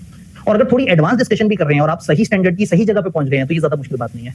तो ओपन बुक होने का सबसे बड़ा फायदा ये हुआ कि अब हमें रट्टा नहीं लगाना, हम आजाद हो गए। अब हमने कॉन्सेप्ट समझना है, पेपर में हमें सवाल देख के समझ आ जाए कि हाँ इस तरह की बात क्लास में हुई थी, ये बात जो पूछ रहे हैं याददाश्त काम करे तो अच्छा है, जनरल सवाल हो तो जनरल जवाब दे दिया, स्पेसिफिकली फलाना इंडस्ट्री के फलाना डिस्क्लोजर टॉपिक के फलाना मैट्रिक्स की कैलकुलेशन का तरीका बताओ, एक्जैक्टली वहां पहुंच गए, हार्डली 2-2.5 मिनट में वो थोड़ी सी इंग्लिश देख ली कि क्या लिखी हुई और उसको अपने पास आसान इंग्लिश में टाइप कर दिया। तो ओपन बुक होने का फायदा ये हुआ कि वो रट्टे वाला सवाल नहीं पूछेंगे, अगर पूछ लेंगे तो उन्हीं का नुकसान है। क्या ये बात समझ आई? नहीं, अच्छा जी। वो क्या कहते हैं कि हम लोग अभी बता रहे हैं कि हम लोग को वो मैट्रिसेस जो बुक में लिखा हुआ है स्टैंडर्ड में पास दिया था उसमें तो पूछे थे, फिर हमने जनरल सवाल पूछे थे। अब अगेन उसकी मर्जी है। इससे पहले जो मॉडल पेपर में जो सवाल था उसमें उसने एक इंडस्ट्री बता के कहा कि इंडस्ट्री है, इस इंडस्ट्री के अंदर ये 2-3 अहम एरियाज के ऊपर डिस्क्लोजर देने होते हैं, बड़े जरूरी, तो बताएं कि वो क्या डिस्क्लोजर होने चाहिए। यानी उन्होंने एक रट्टे वाला सवाल पूछा था कि ये जैसे 6 डिस्क्लोजर टॉपिक हैं, एक डिस्क्लोजर टॉपिक बता दिया एक इंडस्ट्री का या 2 टॉपिक बता दिया और कहा इसके अंदर बताओ क्या बातें बतानी चाहिए। तो वहां पहुंचना पड़ेगा, फिर वहां पे तो पहले ये रट्टे वाला सवाल होता है, रट्टे के लिए मैं आपको रीजनल स्टैंडर्ड की तरफ ना लेके जाता, मैं आपसे कहता किताब में 2-2 सफे पे हर इंडस्ट्री की एग्जैक्टिव समरी है जिसमें मैट्रिसेस सारे हैं, मिस कुछ नहीं हुआ हुआ, तो उतना काफी है। लेकिन ओरिजिनल स्टैंडर्ड हाईली डिटेल्ड है। जैसे मुझे डर ये लग रहा था कि ओपन बुक होता है या नहीं होता, तो मैं अपने यूजर्स को किताब में जो बहुत बड़ी जंग थी, मैंने कहा किताब लेट होने के पीछे रीजन ये थी कि मैं 12 इंडस्ट्रियों से लड़ रहा था और इनके स्टैंडर्ड्स को शक्ल में लेके आ रहा था जो किताब में कंपैक्ट भी रहे और समझ भी आ जाए। तो फिर आखिरी हल यही निकाला कि आप लोगों को मिल जाए एग्जेक्टिव समरी और क्यूआर कोड के पीछे चला जाए वो 40 सफे के तीनों चैप्टर के नोट्स जो भी मैंने आपको दिखाए। बट ओपन बुक आने के बाद अब वो जो मेरी वो वाली वर्किंग है वो तकरीबन साइड पे है।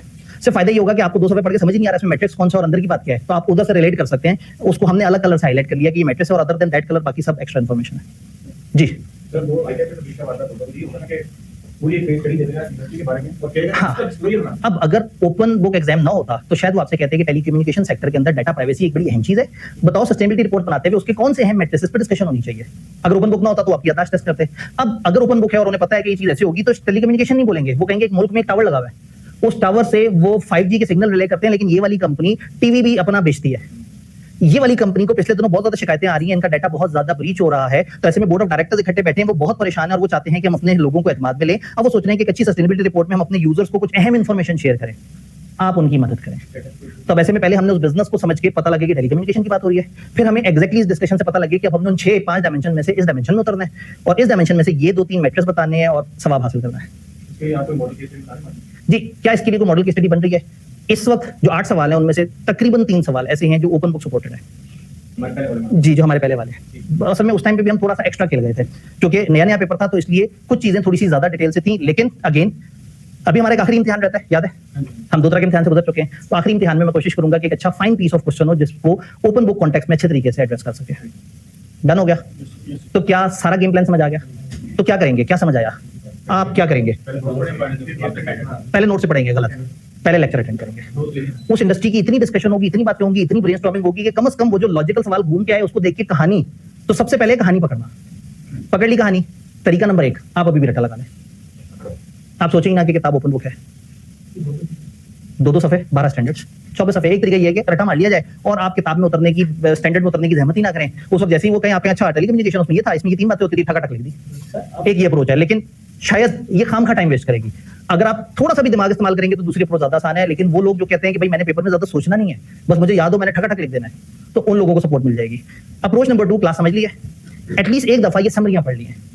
इन 12 में से किसी एक अच्छे स्टैंडर्ड को अच्छी तरह से देखने के बाद ओरिजिनल में उसके साथ दोस्ती कर लिए, क्योंकि ये 12 के 12 स्टैंडर्ड एक जैसे दिखते हैं, एक ही तरह की स्टार्टिंग है, हर किसी का सेम पैटर्न है। हमेशा पहले इंडस्ट्री की डिस्क्रिप्शन आएगी, फिर हमेशा डिस्क्लोजर टॉपिक्स की लिस्ट देंगे, फिर हर टॉपिक की डिस्क्रिप्शन देंगे, फिर हर टॉपिक के मैट्रिसेस बताएंगे। तो जब आपको स्ट्रक्चर से दोस्ती हो गई तो आपने किसी एक के स्ट्रक्चर के साथ अपने आप को सेट कर लिया, तो ये पता लग गया कि पेपर में बायो केमिकल्स आ जाए या फलाना आ जाए या बायोटेक्नोलॉजी आ जाए या केमिकल आ जाए या गैस आ जाए, तो जो भी होगा थीम वैसा ही होगा, तो आप पेपर के लिए रेडी हो जाएंगे। अगर उन्होंने खुदा ना खास्ता गहराई वाला सवाल बना दिया और सीधा सवाल बनाया तो जहन में हल्का सा खाका आ जाएगा लेक्चर्स की वजह से, जल्दी से एहतियातन एक दफा क्रॉस कंफर्म कर लेंगे कि क्या वहां उस तरह की बातें जैसी बातें आप लिख रहे हैं।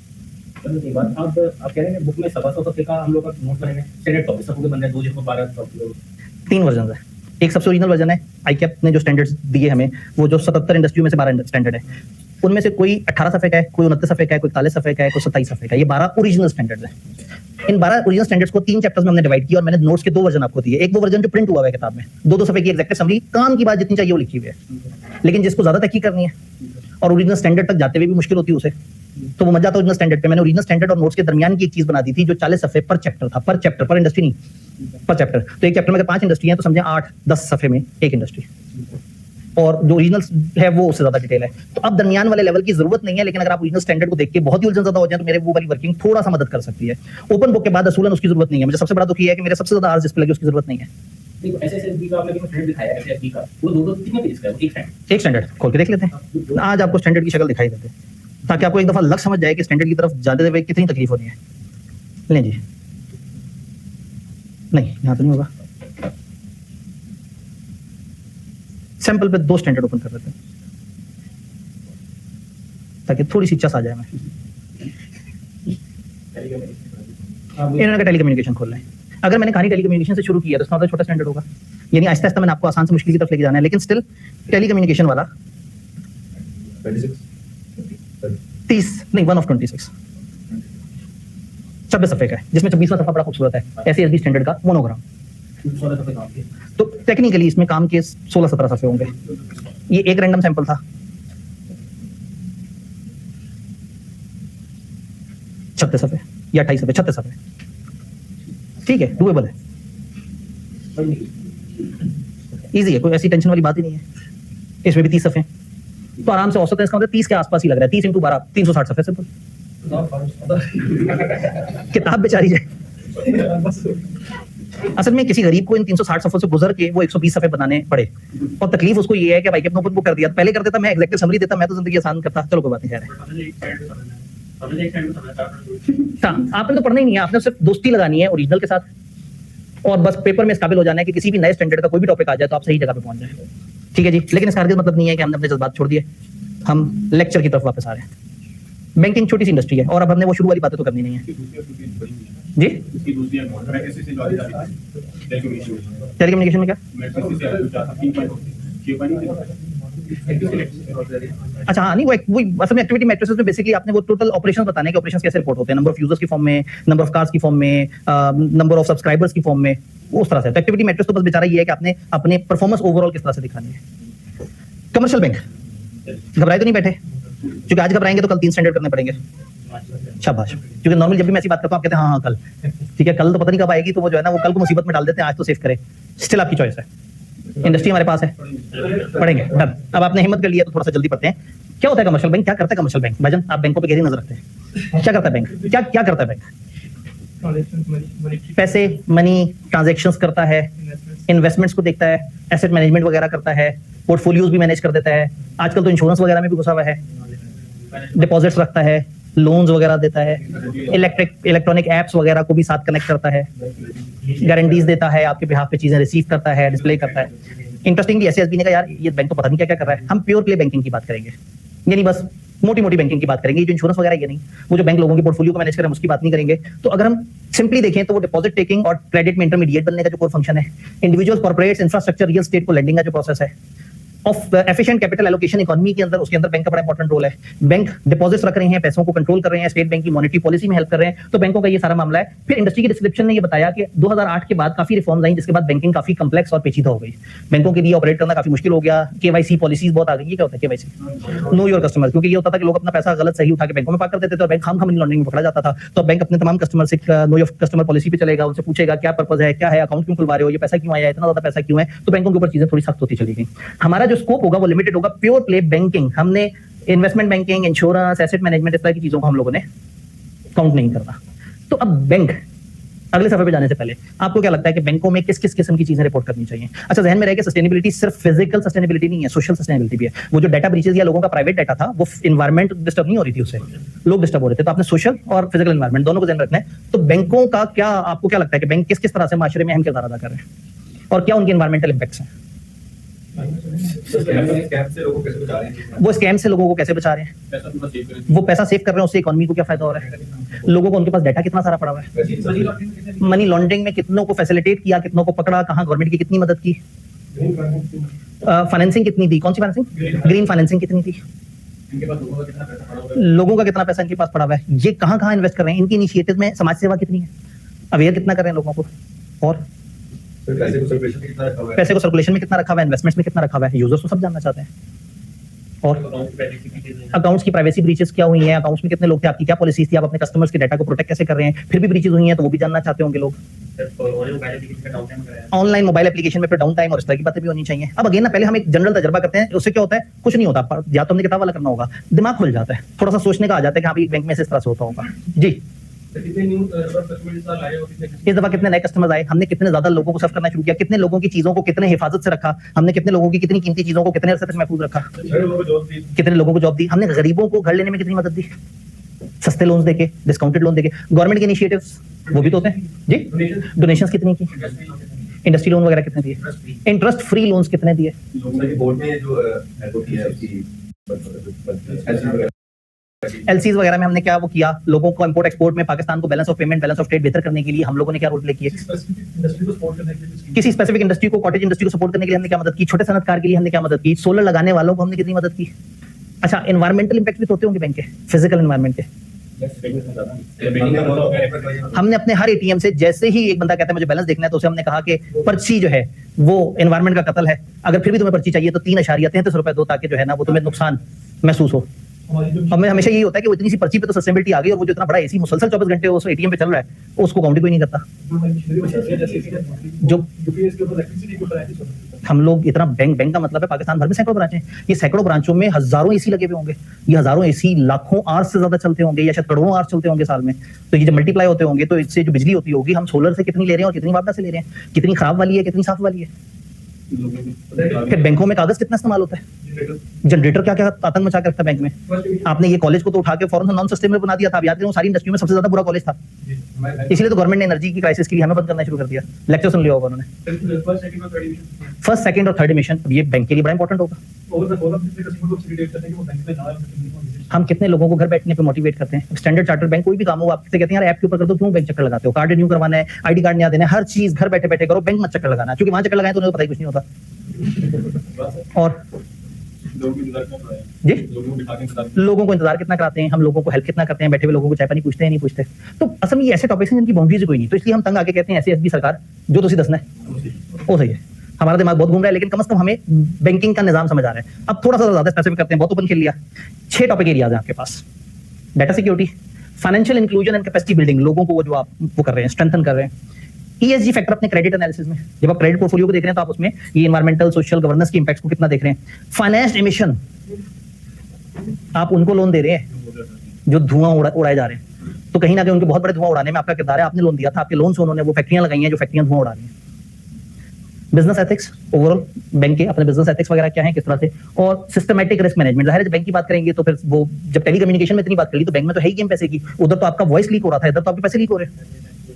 तो ये 6 टॉपिक्स हैं, और हर बंदा अपनी पसंद से किसी एक टॉपिक में अपनी पसंद की कोई एक बात अगर करना चाहे, इस बार यहाँ से शुरू होंगे और वहां तक जाएंगे। जी, ये उन्हें भी नहीं समझ आया, उन्होंने भी इसमें एक लाइन दी है, बेचारे उसमें भी वजाहत नहीं कर सके।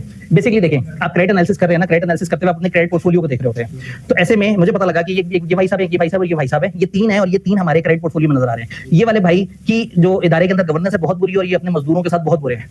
ये वाले भाई बड़े अच्छे हैं, ये वाले भाई दरमियाने हैं। तो मैंने इन सबसे कहा आपको 8% का लोन दूंगा, आपको 6% का लोन दूंगा, आपको दूंगा नहीं लोन। तो मैं बेसिकली इनकॉर्पोरेट कर लिया अपनी वो सारे क्रेडिट एनालिसिस में अच्छाई के इंपैक्ट को। मेरी मर्जी है ना कि मैं किसको क्या प्रोडक्ट दे रहा हूं। तो मैंने कह दिया कि ठीक है जी, जिसकी ये रेटिंग बेहतर हुई भी होगी वो मेरे से सस्ते वाला लोन ले ले, और जिसकी ये रेटिंग बेहतर नहीं है मैं उसे महंगा लोन दूंगा। लोन मैं दे दूंगा, लेकिन पैसे इतने ज्यादा रखूंगा, मैं कहूंगा ये बुरा है, इसको सजा देने के लिए मैंने ज्यादा पैसे मांगे। तो इस तरह से, लेकिन मजे की बात है कि इनको खुद भी नहीं इतना ज्यादा पता लगा, इन्होंने हेडिंग तो बड़ी तूफानी दी, अंदर एक मैट्रिक्स दिया। 6 आपने हमारी तवज्जो हटा दी टॉपिक से। टॉपिक ये है कि इन 6 में से अपनी पसंद से कोई एक टॉपिक चूज करके अपनी पसंद का कोई मैट्रिक्स सोच के बताएं। क्या हमारा डाटा कितना सिक्योर है, कौन सी लैंग्वेज इस्तेमाल की गई है, हमारा डाटा स्टोर करने के लिए कौन सी लैंग्वेज इस्तेमाल की गई है, हमारा जो फाइनेंशियल डाटा, हमारे कार्ड्स की इंफॉर्मेशन, हमारे यूजर नेम, हमारे पासवर्ड, हमारे बैंकिंग अकाउंट्स की डिटेल, बैंक कौन से सर्वर, कौन से मैकेनिज्म, कौन से प्रोटोकॉल को यूज कर रहा है, मैं कैसे हौसला कर लूं कि इस बैंक के पास मेरा डाटा सिक्योर है। हाँ जी, फाइनेंस एमिशन के लिए ये मतलब इस कैटेगरी में आप बताएं कि हमारे पास जो लोन लेने आए हुए थे उनके क्या पर्पसेस थे, कितने % लोगों ने किस मकसद के लोन दिया, कितने % ऑफ हमारे लोन गंदी कैटेगरी के थे जिनसे एनवायरमेंट खराब हुआ, और कितने पर्पस ऑफ लोन हमारे ग्रीन थे। कैटेगरी कौन सी कैटेगरी में, कोई एक कैटेगरी चूज करके बताए ना, हवा में अब हवाई बात नहीं है ना, अब तो स्पेसिफिक बात होगी। फाइनेंशियल इंक्लूजन में क्या बताना चाहते हैं आप? लोगों ने हमारे ऊपर कितना एतबार किया, हमारे पास कितना पैसा रखवाया और लोगों की कौन कौन सी कमाई का कितना पैसा, कौन कौन से पेंशन के अकाउंट्स, कौन कौन से EOBI employees old age benefit और कौन से पेंशन प्रोविडेंट फंड्स के अकाउंट्स हमारे पास मेंटेन हो रहे हैं, तो हम माशरे में हम कितना अदा कर रहे हैं? सर बैंक बहुत ज्यादा डिजिटलाइजेशन की तरफ जाता है, तो हम ये देखेंगे कि हमने डिजिटलाइजेशन में अपने बिजनेस एथिक्स को छोड़ के जॉब्स वगैरह में कभी या फीमेल और मेल का इशू है बहुत ज्यादा ऑनलाइन इलेक्ट्रॉनिक की तरफ जाते हुए हम जेंडर डाइवर्सिटी के अगेंस्ट तो नहीं हो गए, हम हर तरह की एम्प्लॉयमेंट देने से भाग तो नहीं गए, हमने लोगों को नौकरियों से तो नहीं निकाल दिया, तो ठीक है ये वाली बात उन्होंने की। ठीक है, हम बताएंगे कि बैंक का सर्वर कितनी दफा डाउन हुआ और उसमें कितने लोगों के पैसे इफेक्ट हुए और अगर हुए तो हमने उस पर क्या किया। गंदी बात बतानी है तो साथ अपनी अच्छी बात भी बतानी है जी। बिजनेस एथिक्स के अंदर हम ये बता सकते हैं कि हमारी जो नीति है वो कितनी यूजर फ्रेंडली है और हमारे खिलाफ कितनी यूजर प्रोसीडिंग का कुछ चीजें नहीं है। ठीक है, तो हम हमारी पॉलिसीज कितनी यूजर फ्रेंडली हैं और हमारे खिलाफ टोटल केसेस कितने रहे और उनका अभी क्या स्टेटस है? डाटा सिक्योरिटी के अंदर अगर वो ये हमने व्हाट्सएप वाला बताया, ठीक है, जैसे व्हाट्सएप से डाटा जो है ना लीक हुआ, उसके बाद हम टेलीग्राम पे गई, फिर उन्होंने आवाम को बताया कि भाई हमने ये जो है ना मेजरमेंट्स लिए हैं बिल्कुल। इसी तरीके से बैंक ने जो है ना डाटा ब्रीच हुआ है, तो सिक्योरिटी के लिए उसके बाद कौन से काम किए? अभी बैंक चाइना से बहुत बड़ा हमला हो गया, कुछ अर्से पहले मिजान पे एक थोड़ा सा हमला उसके ऊपर भी हुआ था, तो उसके बाद से वो अपने यूजर्स को बार बार बता रहे हैं आप महफूज हाथों में हैं, परेशान मत हो, हमने ये प्रोटोकॉल वो प्रोटोकॉल ऐसे ऐसे, और साथ साथ ये जरूर बताते हैं किसी अननोन नंबर से आईवी कॉल पे आपने ये नहीं करना, अपना ओटीपी नहीं बताना, फलाना नहीं करना। तो बैंक मुसलसल तकरीबन एक बैंक औसतन महीने में 1 या 2 दफा इस तरह की कोई ना कोई मेल या इस तरह की कोई ना कोई इन्फॉर्मेशन कोई पब्लिक वो रिलीज कर ही देता है जी। कितनी मजेदार बात है, आप कहेंगे कि हम इस्लामिक मुल्क में मौजूद हैं तो यहाँ के लोग इस्लामिक बैंकिंग को पसंद करते हैं और हमारे स्टेट बैंक ने भी हमें कह दिया है, तो हम लोगों ने अपनी एक विंडो इस्लामिक तरीके से चलाई हुई है, या हम लोग इस्लामिक बैंकिंग की तरफ आ रहे हैं। तो हमारी इस वक्त आधी ब्रांचें हैं जो इस्लामिक बैंकिंग पे हैं और आधी नॉन इस्लामिक तो कह नहीं सकते, आधी ट्रेडिशनल है और आधी कन्वेंशनल है और आधी इस्लामिक है। अच्छा जी, बिजनेस एथिक्स में ये बताएंगे कि हमारी जो पॉलिसी वगैरह है हम ये यूजर फ्रेंडली तरीके से करते हैं, क्या भाई बच्चे किसी कॉलेज में पढ़िए क्या बताते हैं? हम बिजनेस एथिक्स की जो हमारी पॉलिसीज हैं, जो हमारा कोड है, जो हमारा कोड ऑफ कंडक्ट है, वो कितना इंप्लीमेंट होता है और उसमें जो ब्रीचेज हैं उनका क्या स्टेटस है जी। ये incorporation of ESG factors in credit analysis, ठीक है, इसमें हम ये देख सकते हैं भाई ने हैवी मुश्किल टारगेट पकड़ लिया है, गुड गुड। इसमें हम ये देख सकते हैं कि जो कंपनीज ईएसजी मॉडल फॉलो कर रही हैं या ग्रीन सस्टेनेबिलिटी की तरफ आ रही हैं, उनके लिए हमने जो क्रेडिट अपनी रेटिंग्स है उसको चेंज रखा हुआ है, थोड़ा सा फ्लेक्सिबल रखा हुआ है। बड़ी प्यारी बात कर दी इन्होंने कहा, जब भी हम लोगों को लोन देते हैं तो हम मुख्तलिफ क्रेडिट रेटिंग देख रहे होते हैं कि इस तरह का बंदा ये पैरामीटर इतने फॉलो करता होगा तो लोन मिलेगा, लेकिन अगर तुम ग्रीन हो आ जाओ यार कोई बात नहीं, तुम बाकियों से 2 पॉइंट कम हो, तुम्हें गले लगा लेते हैं, तुम ग्रीन उसकी तरफ जा रहे हो, तुम अच्छे सोच। तो ऐसे में हम कहीं अपनी जो क्रेडिट के जो एनालिसिस है उसके अंदर हम कौन कौन सी पॉलिसियों को किस तरह से इनकॉर्पोरेट कर रहे हैं, तो उन्होंने बड़ी अच्छी बात की। ESG में हमें किसी ने कोई फ्रेमवर्क दिया था, गवर्नमेंट ने कोई कहा था कि आप इस तरह के लोगों को इस तरह से करो, गवर्नमेंट ने हमें क्या फ्रेमवर्क दिया था, वो भी अच्छा मैट्रिक्स है, हमने क्या पॉलिसी बनाई वो भी अच्छा मैट्रिक्स है। हमने लोन देते हुए फाइनेंस एमिशन को कम करने के लिए क्या पॉलिसी बनाई है, हम किस तरह से डिस्करेज कर रहे हैं उनको जो ज्यादा खतरनाक एमिशंस जनरेट कर रहे हैं, और किस तरह से हम एनकरेज करते हैं ग्रीन बिजनेसेस को। डाटा सिक्योरिटी को लेकर हमारी कंपिटेंस कैपेबिलिटीज क्या है, हम किनका सर्वर यूज कर रहे हैं, हमारा किनसे अलायंस है, हमारे सर्वर्स कहां से ऑपरेट होते हैं, हम पाकिस्तान में रहते हुए कैसे ये कह रहे हैं कि हम एक बड़ा मजबूत मॉडल आपको दे रहे हैं। हम क्या ऐसे इंसेंटिव दे रहे हैं जिससे हम लोगों को फिजिकल कैश के बजाय पेपरलेस इकोनॉमी की तरफ लेके आ रहे हैं, कार्ड्स की तरफ, ऑनलाइन ट्रांजैक्शंस की तरफ। तो आप कहेंगे जी हमने इतने ज्यादा पैकेजेस दिए, हमारे कार्ड्स पे खाने पे डिस्काउंट हो जाता है, हमारे कार्ड्स के यूजर को, फिर कार्ड्स के ऊपर खर्चे भी तो होते हैं। अब ऐसे में हो सकता है आप कहते हैं कि जी हमने जो स्टूडेंट अकाउंट बनाया हुआ है उसमें मीटिंग के चार्जेस ही नहीं लेते, हम अच्छे लोग हैं, और जो बिजनेस कार्ड है उसके ऊपर हम हैवी चार्जेस लेते हैं। ये भी तो एक इंपॉर्टेंट एलिमेंट है ना कि आपने वो जो तबकाती डिफरेंस है उसको भी तो किसी तरह से कवर करने की कोशिश करनी है जी। जो रूल्स एंड रेगुलेशंस को कंप्लाई करते हुए जो लॉसेस हैं, जो प्रॉब्लम्स हैं, उनका जिक्र कर सकते हैं बिजनेस एथिक्स में। हमारे सिस्टम के थ्रू कितने लोगों का डाटा कभी हैक हुआ और हमने उस पर क्या काम किया, और अगर उनका लॉस हुआ तो हमने उसको कैसे इंश्योर किया। हमने कितनी ग्रीन फाइनेंसिंग दी है, हमारे टोटल पोर्टफोलियो का कितने % ग्रीन है और उसके अंदर हमारा रिकवरी रेट क्या है, या मतलब इतनी सारी चीजें सोचने पे आए तो बहुत मैट्रिसेस हो सकते हैं।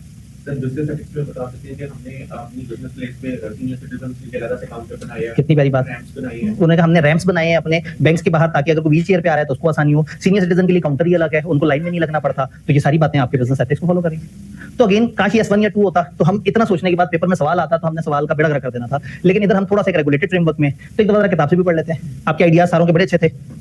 डाटा सिक्योरिटी में SASB ने क्या कहा कि हमने क्या डिस्क्लोज करना है, उसने कहा भाई आपने नंबर ऑफ डाटा ब्रीचेस बतानी है, पर्सनल डाटा, अब अगेन जिसमें लोगों का जाती डाटा इन्वॉल्व था उसकी ब्रीचेस कितने % हुई, कितने number of account holder effect हुए, और आफ्टर ब्रीचेस आपने करेक्टिव एक्शंस क्या लिए। देन डाटा सिक्योरिटी की रिस्क आइडेंटिफाई करने की आपकी क्या अप्रोच थी और डाटा सिक्योरिटी की रिस्क को एड्रेस करने की आपकी क्या अप्रोच थी। अभी नीचे description basically word data security की ही डिटेल है, वो मैं ज़बानी आपसे बात कर चुका हूं। तो इतना है जो इन्होंने ऑफिशियली कहा। Financial inclusion and capacity building, community development lending कितनी थी, आपके कितने नंबर ऑफ क्वालिफाइंग लोन्स थे, आपने कहा कि जो बंदा 10 मिलियन से कम का लोन लेना चाहता है और 5 मरले या उससे कम का घर लेना चाहता है, हम उसको 6% इंटरेस्ट रेट पे देंगे। कितने लोग थे जो क्वालिफाइंग लोन, अब क्वालिफाइंग लोन जो कि उस आपके पैरामीटर को पूरा कर रहा है, कितने नंबर ऑफ क्वालिफाइंग लोन थे, इन करेंसी कितनी अमाउंट आउटस्टैंडिंग है, और कंप्लायंस इंटीग्रेशन इंक्लूजन स्ट्रेटेजी, आप वही वाली बात है कि आपकी जो इंक्लूजन स्ट्रेटेजी है इसमें आपकी जो ओवरऑल कंप्लायंस है, आप इसको किस तरह से, मतलब गवर्नमेंट ने कहा कि इस जगह आपने ऐसे करना है, आप उसको किस तरह से फॉलो कर रहे हैं। तो कितनी तादाद में कितने रुपए के लोग ऐसे हैं जो आपके कम्युनिटी डेवलपमेंट इनिशिएटिव वाली लैंडिंग में, और गवर्नमेंट की कंप्लायंसेस को आपने इसके अंदर किस तरह से इनकॉर्पोरेट किया है। फॉर एग्जाम्पल गवर्नमेंट ने कहा कि आपने लैंडिंग देनी है सिर्फ 5 मरले या उससे कम घर को, तो एक बंदे ने आगे कहा यार मुझे 10 मरले का घर लेना है, कोई बात नहीं, तुम उतनी फाइनेंसिंग कर दो जितनी गवर्नमेंट ने अलाउ की है, बाकी मैं जेब से डाल लूंगा। तो मेरे जैसा बंदा जाके कहे कि यार वो जो तुमने गरीब लोगों के लिए अपना घर स्कीम लॉन्च की है, तो मैं घर तो थोड़ा बड़ी अमाउंट का ले रहा हूं, लेकिन करोड़ एक तुमसे मिल जाएगा 5% पे, तो असूलन उन्हें मुझे इनकार करना चाहिए कि भाई साहब आप अपने इनकम स्केल के हिसाब से नहीं क्लासिफाई करते, किसी और बंदे का हक मत मारें।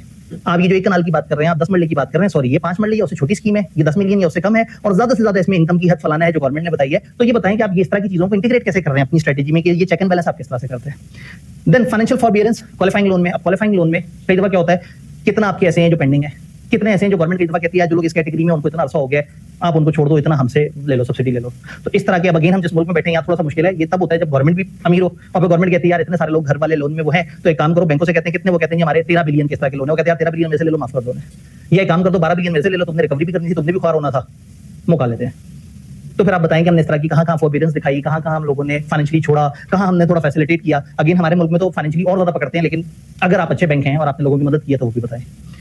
नो कॉस्ट एक्सेस प्रोडक्ट, आपके नो कॉस्ट चेकिंग अकाउंट्स कौन से थे, अभी नो कॉस्ट चेकिंग अकाउंट्स कौन से हैं जिसमें कॉस्ट इन्वॉल्व नहीं है। ये जो जैसे मैंने कहा कि स्टूडेंट को अगर बैंक अकाउंट बना के दें तो फिर मत लें उससे एटीएम के चार्जेस, उससे चेकबुक के चार्जेस मत लें, उससे ट्रांजैक्शन के चार्जेस मत लें। तो आपके कितने इस तरह के अकाउंट्स हैं जो नो कॉस्ट कैटेगरी पे चल रहे हैं, जिनको आप बस सर्विसेज दे रहे हैं, लेकिन आप उन सर्विसेज की मत में चार्ज नहीं कर रहे, ऑलरेडी उनका पैसा आपके पास पड़ा है, आप उस पैसे से बिजनेस तो कर रहे हैं। तो फर्दर वो जो गरीब हैसियत रखते हैं वो कितने हैं जिनको आपने नो कॉस्ट चेकिंग अकाउंट्स दिए हुए हैं। फिर फाइनेंशियल लिटरेसी की आपकी क्या इनिशिएटिव्स हैं, आपने कितने ऐसी कॉन्फ्रेंसेस कराई, आपने कितने ऐसे सेमिनार कराए, लोगों को बुला के उन्हें बताया कि देखो पैसा बैंकों में रखवाना बड़ा जरूरी होता है, बैंक लोन देता है, आप घर पे सोलर लगवाना चाहते हो, हम हाजिर हैं, हम आपको, क्योंकि लोगों को पता ही नहीं है, लोगों को दूसरा बंदा बताता है, एक बंदे को दूसरा बंदा बताता है यार मैंने सुना ऐसा होता है, फिर बैंक जाते हैं, बैंक उन बंदों को घास नहीं डालता। तो हम लोगों को, हम पढ़े लिखे लोग हैं, हम लोगों को पता लग जाता होता है, इंटरनेट से पता लग जाता है, सोशल मीडिया पे शेयर हो जाता है। गांव में बैठा हुआ एक बंदा जिसके लिए असल में वो सोलर की पॉलिसी बनी है कि वो गरीब ट्यूबवेल लगा लेगा, उसको बताता ही कोई नहीं। तो ये बैंक को चाहिए ना कि ये जगह जगह जाके सेशंस करे, लोगों के साथ वो करे, मुख्तलिफ छोटे शहरों में इस तरह के छोटे छोटे से इवेंट्स करे जिसमें लोगों को अवेयर कराया जाए कि बैंक आपके साथ है। और ऐसा नहीं है कि मतलब हमें शौक है आपकी खिदमत करने का, स्टेट बैंक ने हमें कहा है, आपकी मोहतरमा कौन, वो मरियम नवाज साहिबा ने कहा है कि जी मेरे पंजाब के गरीब किसानों के साथ आपने ऐसा करना है। तो वो फिर क्या होगा कि 6 ब्रोशर्स होंगे, उसमें आधे पे मरियम नवाज की तस्वीर होगी, जहां साइड पे थोड़ी सी जगह बच गई तो वहां पे लिखा होगा कि ये सस्ते लोन है, और उस तरह से करके। तो कितने लोगों को आपने इसमें एजुकेट किया, क्या आपके इनिशिएटिव्स थे उसके बारे में बताएं। बात समझ आ रही है? इनकॉर्पोरेशन ऑफ ईएसजी फैक्टर, मैंने आपसे कहा ना कि ये खुद भी बेचारे परेशान हो गए। अप्रोच बताएं कि आप ईएसजी को क्रेडिट में कैसे शामिल कर रहे हैं।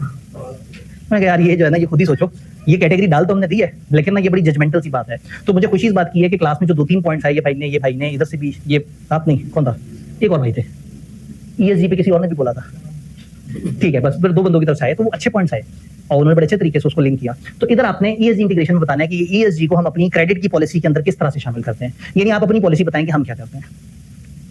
फाइनेंस इमिशन, जो हमारी फाइनेंस इमिशन इन्वेंटरी है, उधर स्कोप 1, स्कोप 2 और स्कोप 3 इमिशन कितनी है, tons of carbon dioxide emission के अंदर आपने उसको मेजरमेंट यूनिट में बताना है। सवाल मेरा ये है कि क्या ये बात समझ आइए कि स्कोप 1, 2 और 3 ऑफ फाइनेंस इमिशन, मुझे नहीं समझ आई। ठीक है, जहां हमने पैसे रखे हुए हैं वहां बिजली कितनी इस्तेमाल हो रही है, हमने जहां फाइनेंसिंग दी हुई है वो लोग, उनकी स्कोप 1, उनकी स्कोप 2, उनकी स्कोप 3, क्योंकि जब मैंने किसी को फाइनेंसिंग दी थी तो मेरी बिजली नहीं उसकी बिजली इस्तेमाल हो रही है, या मैंने जिसको फाइनेंसिंग दी उसने प्रोजेक्ट लगाया उसकी स्कोप 1, 2, 3 अच्छी खासी इमिशन है, जो कि इनडायरेक्टली मैं उसमें थोड़ा सा कंट्रीब्यूटर हूं, मेरे लिए वो स्कोप 3 है। लेकिन उस केस में तो हमारी फाइनेंस इमिशन में स्कोप 1, 2, 3 क्या है, तो और अगर थोड़ा सा और बेहतर एक्सप्लेन कर सके इस कॉन्टेक्स्ट में, ये तो बैंक हो गया ना, बैंक के फाइनेंस इमिशन के अंदर स्कोप 1, 2, 3 का क्या मतलब होगा? नहीं, वो थोड़ा सा मुश्किल हो जाएगा। जी सर फॉर एग्जांपल एक टेक्सटाइल इंडस्ट्री को आपने लोन दे दिया, एक टेक्सटाइल इंडस्ट्री को हमने लोन दे दिया, तो जो वो मतलब आप एक मैन्युफैक्चरिंग कर रहे हैं उसमें जो बिजली यूज हो रही है उसको, जिनको हमने लोन दिया वो अपना जो बिजली यूज कर रहे हैं, जो अपनी एनर्जी यूज कर रहे हैं, हमारे लिए तो स्कोप 3 है जो हमसे उसकी नजर से देखना है। बेसिकली बात ये है कि ये मैं नहीं बता रहा कि ये मैं कर रहा हूँ, मैं कह रहा हूँ मैं जिनको दे रहा हूँ उनका स्कोप 1, 2, 3 ये है, हमने इतना वो किया। और अगर वही वाली बात है कि वो भी उनका पता लगेगा ना जो इस तरह की वर्किंग बनाते हैं। पाकिस्तान में बैठे हम, जंग से हम फिर 3-4 साल पीछे जा चुके हैं और बातें पता नहीं कौन सी कर रहे हैं, और ये सारी बातें करके जहां जॉब के लिए जाना था वो खुद परेशान हुए हैं। अब सोचे पाकिस्तान में सस्टेनेबिलिटी की जॉब ढूंढनी पड़ेंगी। अच्छा जी, exposure by industry by asset class, कौन कौन सी इंडस्ट्री, कौन कौन सी कैटेगरीज को आपने कितनी, ये आपके लिए तो इन्वेस्टमेंट ही है ना। Coverage of calculation, exposure included in finance emissions, आपकी वो वाली जो आपका एक्सपोजर जो फाइनेंस एमिशन में है, जो कि आपने कितने लोन्स दिए हुए हैं और उसके ऊपर क्या इंपैक्ट है, उसका आप एक आइडिया ले लेंगे कि इतना हमारा है जो कि ग्रीन नहीं है, जो कि जिसके पीछे एमिशंस इन्वॉल्व है। मेथोडोलॉजी, हमने फाइनेंस एमिशन निकाली किस तरीके से है, आपका कोई फार्मूला था, गवर्नमेंट ने बताया था, ये हमें ग्रिड से कितना आया था, सोलर से कितना आया था, जो भी आपका तरीका होगा वो आपको बताना चाहिए। बिजनेस एथिक्स, अब इनसे पूछते हैं ये बिजनेस एथिक्स में कैसे काउंट करते हैं। Monetary losses from legal proceedings, bank के खिलाफ क्या लीगल प्रोसीडिंग्स हुई और उसमें कितने हमें जुर्माने देने पड़े कुछ अनएथिकल प्रैक्टिसेस की वजह से। कौन कौन से लॉ, रेगुलेशन और फ्रॉड, एंटी ट्रस्ट और इस तरह की चीजें जो हमें इंपैक्ट करते हैं। नेचर, कॉन्टेक्स्ट और करेक्टिव एक्शंस की समरी, किस नेचर की ब्रीचेस थी, क्या हुआ था, क्यों फाइन पड़ा था और अब हम क्या उसको बेहतर करने की कोशिश कर रहे हैं। तो बुरी इंफॉर्मेशन और एंड पे अच्छी बात। बुरी बात है कि हम इतने फाइन एथिक्स की कैटेगरी में पढ़े थे, इस वजह से पढ़े थे और अब हम ये काम कर रहे हैं। फिर हम विसल ब्लोअर्स की प्रोटेक्शन के लिए क्या करते हैं। ये विसल ब्लोअर क्या होता है, जो सिटी बजाता है, ऑर्गेनाइजेशन में आपको अवेयर करने के काम मदद होगा, जो ऑर्गेनाइजेशन में अवेयर करता है। विसल ब्लोइंग इज एक ऐसा शख्स जो कि कुछ गलत चीज को रिपोर्ट करता है। सबसे पहले तो कोशिश करनी चाहिए आप अपने से इमीडिएट ऊपर के लोगों को बताएं, लेकिन अगर आपसे ऊपर के लोग भी मिले हुए हैं तो फिर आप क्या करते हैं, आप विसल ब्लो करते हैं। इदारे में कोई एचआर के लोगों को बता देते हैं, लॉ डिवीजन के लोगों को बता देते हैं, या डायरेक्ट मालिक को ईमेल करने की कोशिश करते हैं, नहीं तो एससीसीपी या इदारे से बाहर जाने की कोशिश करते हैं। तो विसल ब्लोइंग कुछ गलत प्रैक्टिस होते देखें तो आपने बताना है और अपनी चेन ऑफ जो कमांड है उससे हट के बताना है। तो विसल ब्लोअर की क्या पॉलिसी है हमारे मतलब बैंक की, और हमारे क्या प्रोसीजर्स हैं विसल ब्लोइंग की, और अगर किसी के साथ कुछ बुरा हो रहा हो और हमारे बैंक के अंदर एक बंदा सह रहा है जुल्म और उसके ऊपर वाले इन्वॉल्व है, तो वो कैसे कैसे ऊपर वालों, सबसे ऊपर वालों तक अपनी बात पहुंचा के जो गलत प्रैक्टिस है। भाई एक उसने कैशियर ने देखा कि मेरा जो बैंक मैनेजर है इस ब्रांच का, वो कुछ गलत लोगों के साथ मिलकर कुछ ऐसी फाइनेंसिंग कर रहा है जिससे अल्टीमेटली उसको गिफ्ट मिल जाएगा लेकिन बैंक को नुकसान हो जाएगा। 3 साल बाद ये पैसा एनपीएल में चला जाएगा, नॉन परफॉर्मिंग लोन में। वो बैंक मैनेजर से कहता है सर जी आप गलत कर रहे हैं, तो कहता तुम बड़े आए मुझे बताने वाले, तुम्हारा तो अभी इंक्रीमेंट ड्यू है, मैं देखता हूं फिर क्या होता है। ठंडा हो गया। अब उसके अंदर जज्बा है मुल्क कौम की खिदमत का, वो बताना भी चाहता है, कैसे बताए, वो क्या तरीका है कि वो बता भी दे, सामने भी ना आए, उसके साथ इंतकाम भी ना लिया जाए और बैंक के बड़ों को भी पता लग जाए और बैंक के बड़े गलत काम करने वालों को भी पकड़ सके। और ऐसा ना हो कि एक ऐसा प्रोसीजर हो जिसमें बंदा शरारतन शिकायत लगा दे, तो एक इंतहाई शरीफ आदमी उसकी 4 शिकायतें लगी हुई और वो बेचारा सस्पेंड हुआ। तो कोई निजाम होना चाहिए विसल ब्लोइंग क्या होगी, कैसे होगी, उसका क्या मैकेनिज्म होगा, किसको रिपोर्ट करना होगा, उसको प्रोटेक्ट किस तरह से किया जाएगा। सिस्टमैटिक रिस्क मैनेजमेंट, जीएसआईबी का स्कोर बाय कैटेगरी बताना होगा बेसिक पॉइंट्स में। अब जीएसआईबी बैंकिंग की दुनिया का word, G for global, SIB का मतलब सिस्टमैटिकली इंपॉर्टेंट बैंक। तो ये आपके पास जीएसआईबी आ रहा है और आपके पास फुटनोट में एक्सप्लेन हुआ है। तो अब ऐसे में क्या होता है कि उन्होंने कोई समझे 12 कैटेगरीज हैं, उसमें बैंकों को वो स्कोर्स इशू करते हैं। क्या भाई ये 12 कैटेगरीज हैं, ये फॉर एग्जांपल लोगों के डिपॉजिट्स की सेफ्टी है, ये फलाना है, ये सिस्टम के ऊपर आपने कौन सा फ्रेमवर्क यूज किया हुआ है, ये डाटा प्राइवेसी के ऊपर आप क्या काम करें। तो उन्होंने क्या किया, एक फ्रेमवर्क बना दिया, उसके तकरीबन 10-12 एवेन्यूज बना दिए, उन 10-12 एवेन्यूज में नंबर्स देते हैं। तो ऐसे में आप बताएं कि आपके बैंक को, ये बीपीएस में होता है बेसिक पॉइंट्स में, कितने पॉइंट्स की रैंकिंग आपके बैंक को दी उस इंटरनेशनल जो रैंकिंग वाला इदारा उसने। फिर ये बताएं कि जो आपको नंबरिंग मिली है इसके पीछे मेजरमेंट क्या है, इंटरनल है या किसी रेगुलेटर ने, क्या पाकिस्तान में स्टेट बैंक ने आके आपको देख के फिर आपको ये रेटिंग इशू करवाई, या आपने अपने तौर पे उस फ्रेमवर्क को पढ़ के अपने आप को एनालाइज करके और इस तरह की नंबरिंग के ऊपर बताया कि भी हम लोग ये चीज इस तरह से कर रहे हैं। जिस तरह से स्टेट में वो एससीसीपी ने वो सॉरी स्टेट बैंक ने कहा कि हाँ भाई ये A category, B category, C category, ये फर्म्स हैं इस तरह का। जिस तरह से आईकेएफ कहता है कि ये क्यूसीआर वाले हैं, ये नॉन क्यूसीआर वाले, जैसे आईकेएफ हमें कहता है कि आप आरईईटी को पॉइंट्स मिलेंगे, इतने चार्टर्ड अकाउंटेंट्स पे इतने पॉइंट होंगे, इतने बच्चों पे इतने पॉइंट होंगे, क्लासेस इतनी साइज की होंगी तो ये पॉइंट होगा। तो वो क्या होता है, कई एवेन्यूज होते हैं। अब उसमें वो हमसे कहते हैं कि आप खुद ही से रिपोर्ट करो और एक चार्टर्ड अकाउंटेंट उसको ठप्पा लगवा दो। अब हमें को चार्टर्ड अकाउंटेंट गलत ठप्पा लगा के देते तो फिर तो हमें डूब मरना चाहिए।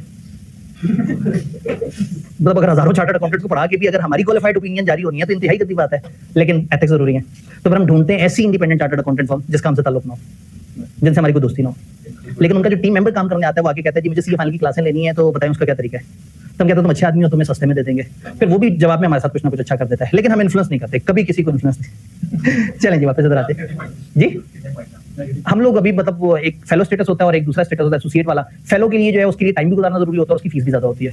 तो हम कहते हैं कि बस हमें अच्छा रैंक करो, बस उधर मत लेके जाना, उसके पैसे ज्यादा देने पड़ते हैं। तो अभी मेरे ख्याल में शायद 2.5 लाख है और उसके बाद शायद 4.5 लाख बन जाएंगे। तो ठीक है कोई बात नहीं, 2.5 लाख में हैप्पी है, क्योंकि बच्चे ने आज तक कभी गूगल पे सर्च नहीं किया कि इनके पास आरईटी की कौन सी रैंकिंग है और उसके बाद इनके पास एडमिशन लो। बल्कि आरईटी भी अब कहाँ सर्च करता है, हम तो उन्हें यही कहते हैं भाई आरईटी बनने का क्या आप हमें बेनिफिट दे रहे हो। उन्होंने कहा सर्च कर भी लें तो जो कॉलेजेस के नाम होंगे तो वो ए से शुरू हो रहे होंगे और एस वाला तो बेचारा इतना नीचे होगा, तब तक बच्चा एडमिशन ले चुका होगा जी। अच्छा जी, इधर जल्दी से देख लेते हैं, वो भाई का एक सवाल है, लेकिन मैं इसके बाद ले लूं, नहीं तो वो लोग परेशान होंगे। चले बताएं जी। आईकेएप में एडमिशन ले रहे होते हैं तो वो क्यों पूछता है कि कहां से पढ़ा है? इसलिए कि वो एक डाटा बैंक अपने तौर पे मेंटेन कर रहे होते हैं, जिसको आज तक कभी उन्होंने ना शेयर किया और हमसे भी शेयर नहीं किया। भाई हमें ही बताते हैं कि हमारे कितने बच्चों ने इस दफा अप्लाई किया। हम अक्सर उनसे कहते हैं कि हमारे बच्चे पढ़ के तो हमारे पास गए हैं, लेकिन हमें जब रिजल्ट कंपाइल करते हैं ना, तो हमें ये नहीं पता होता कि हमारे बच्चे ने आईकेएप में पीयर भी हुआ था या नहीं। आईकेएप में सर्च करते नहीं आया, मायूस होकर एक दूसरे को देखते हैं, यार रह गया बच्चा, और बच्चा सुकून से बैठा होता, उसने तो अटेम्प्ट ही नहीं दी होती।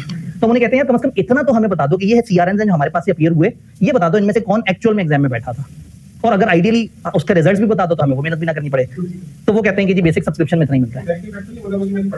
नहीं, अगर एक बच्चा कहे मैं कहीं से नहीं पढ़ा तो भी ऐसा नहीं है कि चेकर जो है उसके सामने लाल रंग का वो बच्चा आ जाए, वो उस बच्चे का आंसर स्क्रिप्ट लाल हो जाएगा जो बगैर पढ़े आया है। ऐसा नहीं है, वो अपने तौर पे ना अपना, जिस तरह से डाटा की इतनी बात हो रही है ना, तो आईकेएप अचानक से सोचता है कि मेरे पास भी एक डाटा बैंक होना चाहिए, मुझे भी पता होना चाहिए कि कितने बच्चे पढ़ के, तो किसी न्यूज लेटर में 3-4 महीने बाद परसेंटेज में एक छोटा सा लिखा आ जाता है कि इतने फीसद बच्चे क्लासें लेते हैं और इतने नहीं लेते। हालांकि इतना कीमती डाटा है, मेरे लिए बहुत कीमती डाटा है, मैं पे करने को तैयार हूँ। हमें एनालाइज करना है उस डाटा की बेस पर, बहुत सारे इवन अंदाजा लग जाता है कि कितने बच्चे आगे हमारे पास कॉर्पोरेट रिपोर्टिंग के लिए एलिजिबल कितने बच्चे होंगे।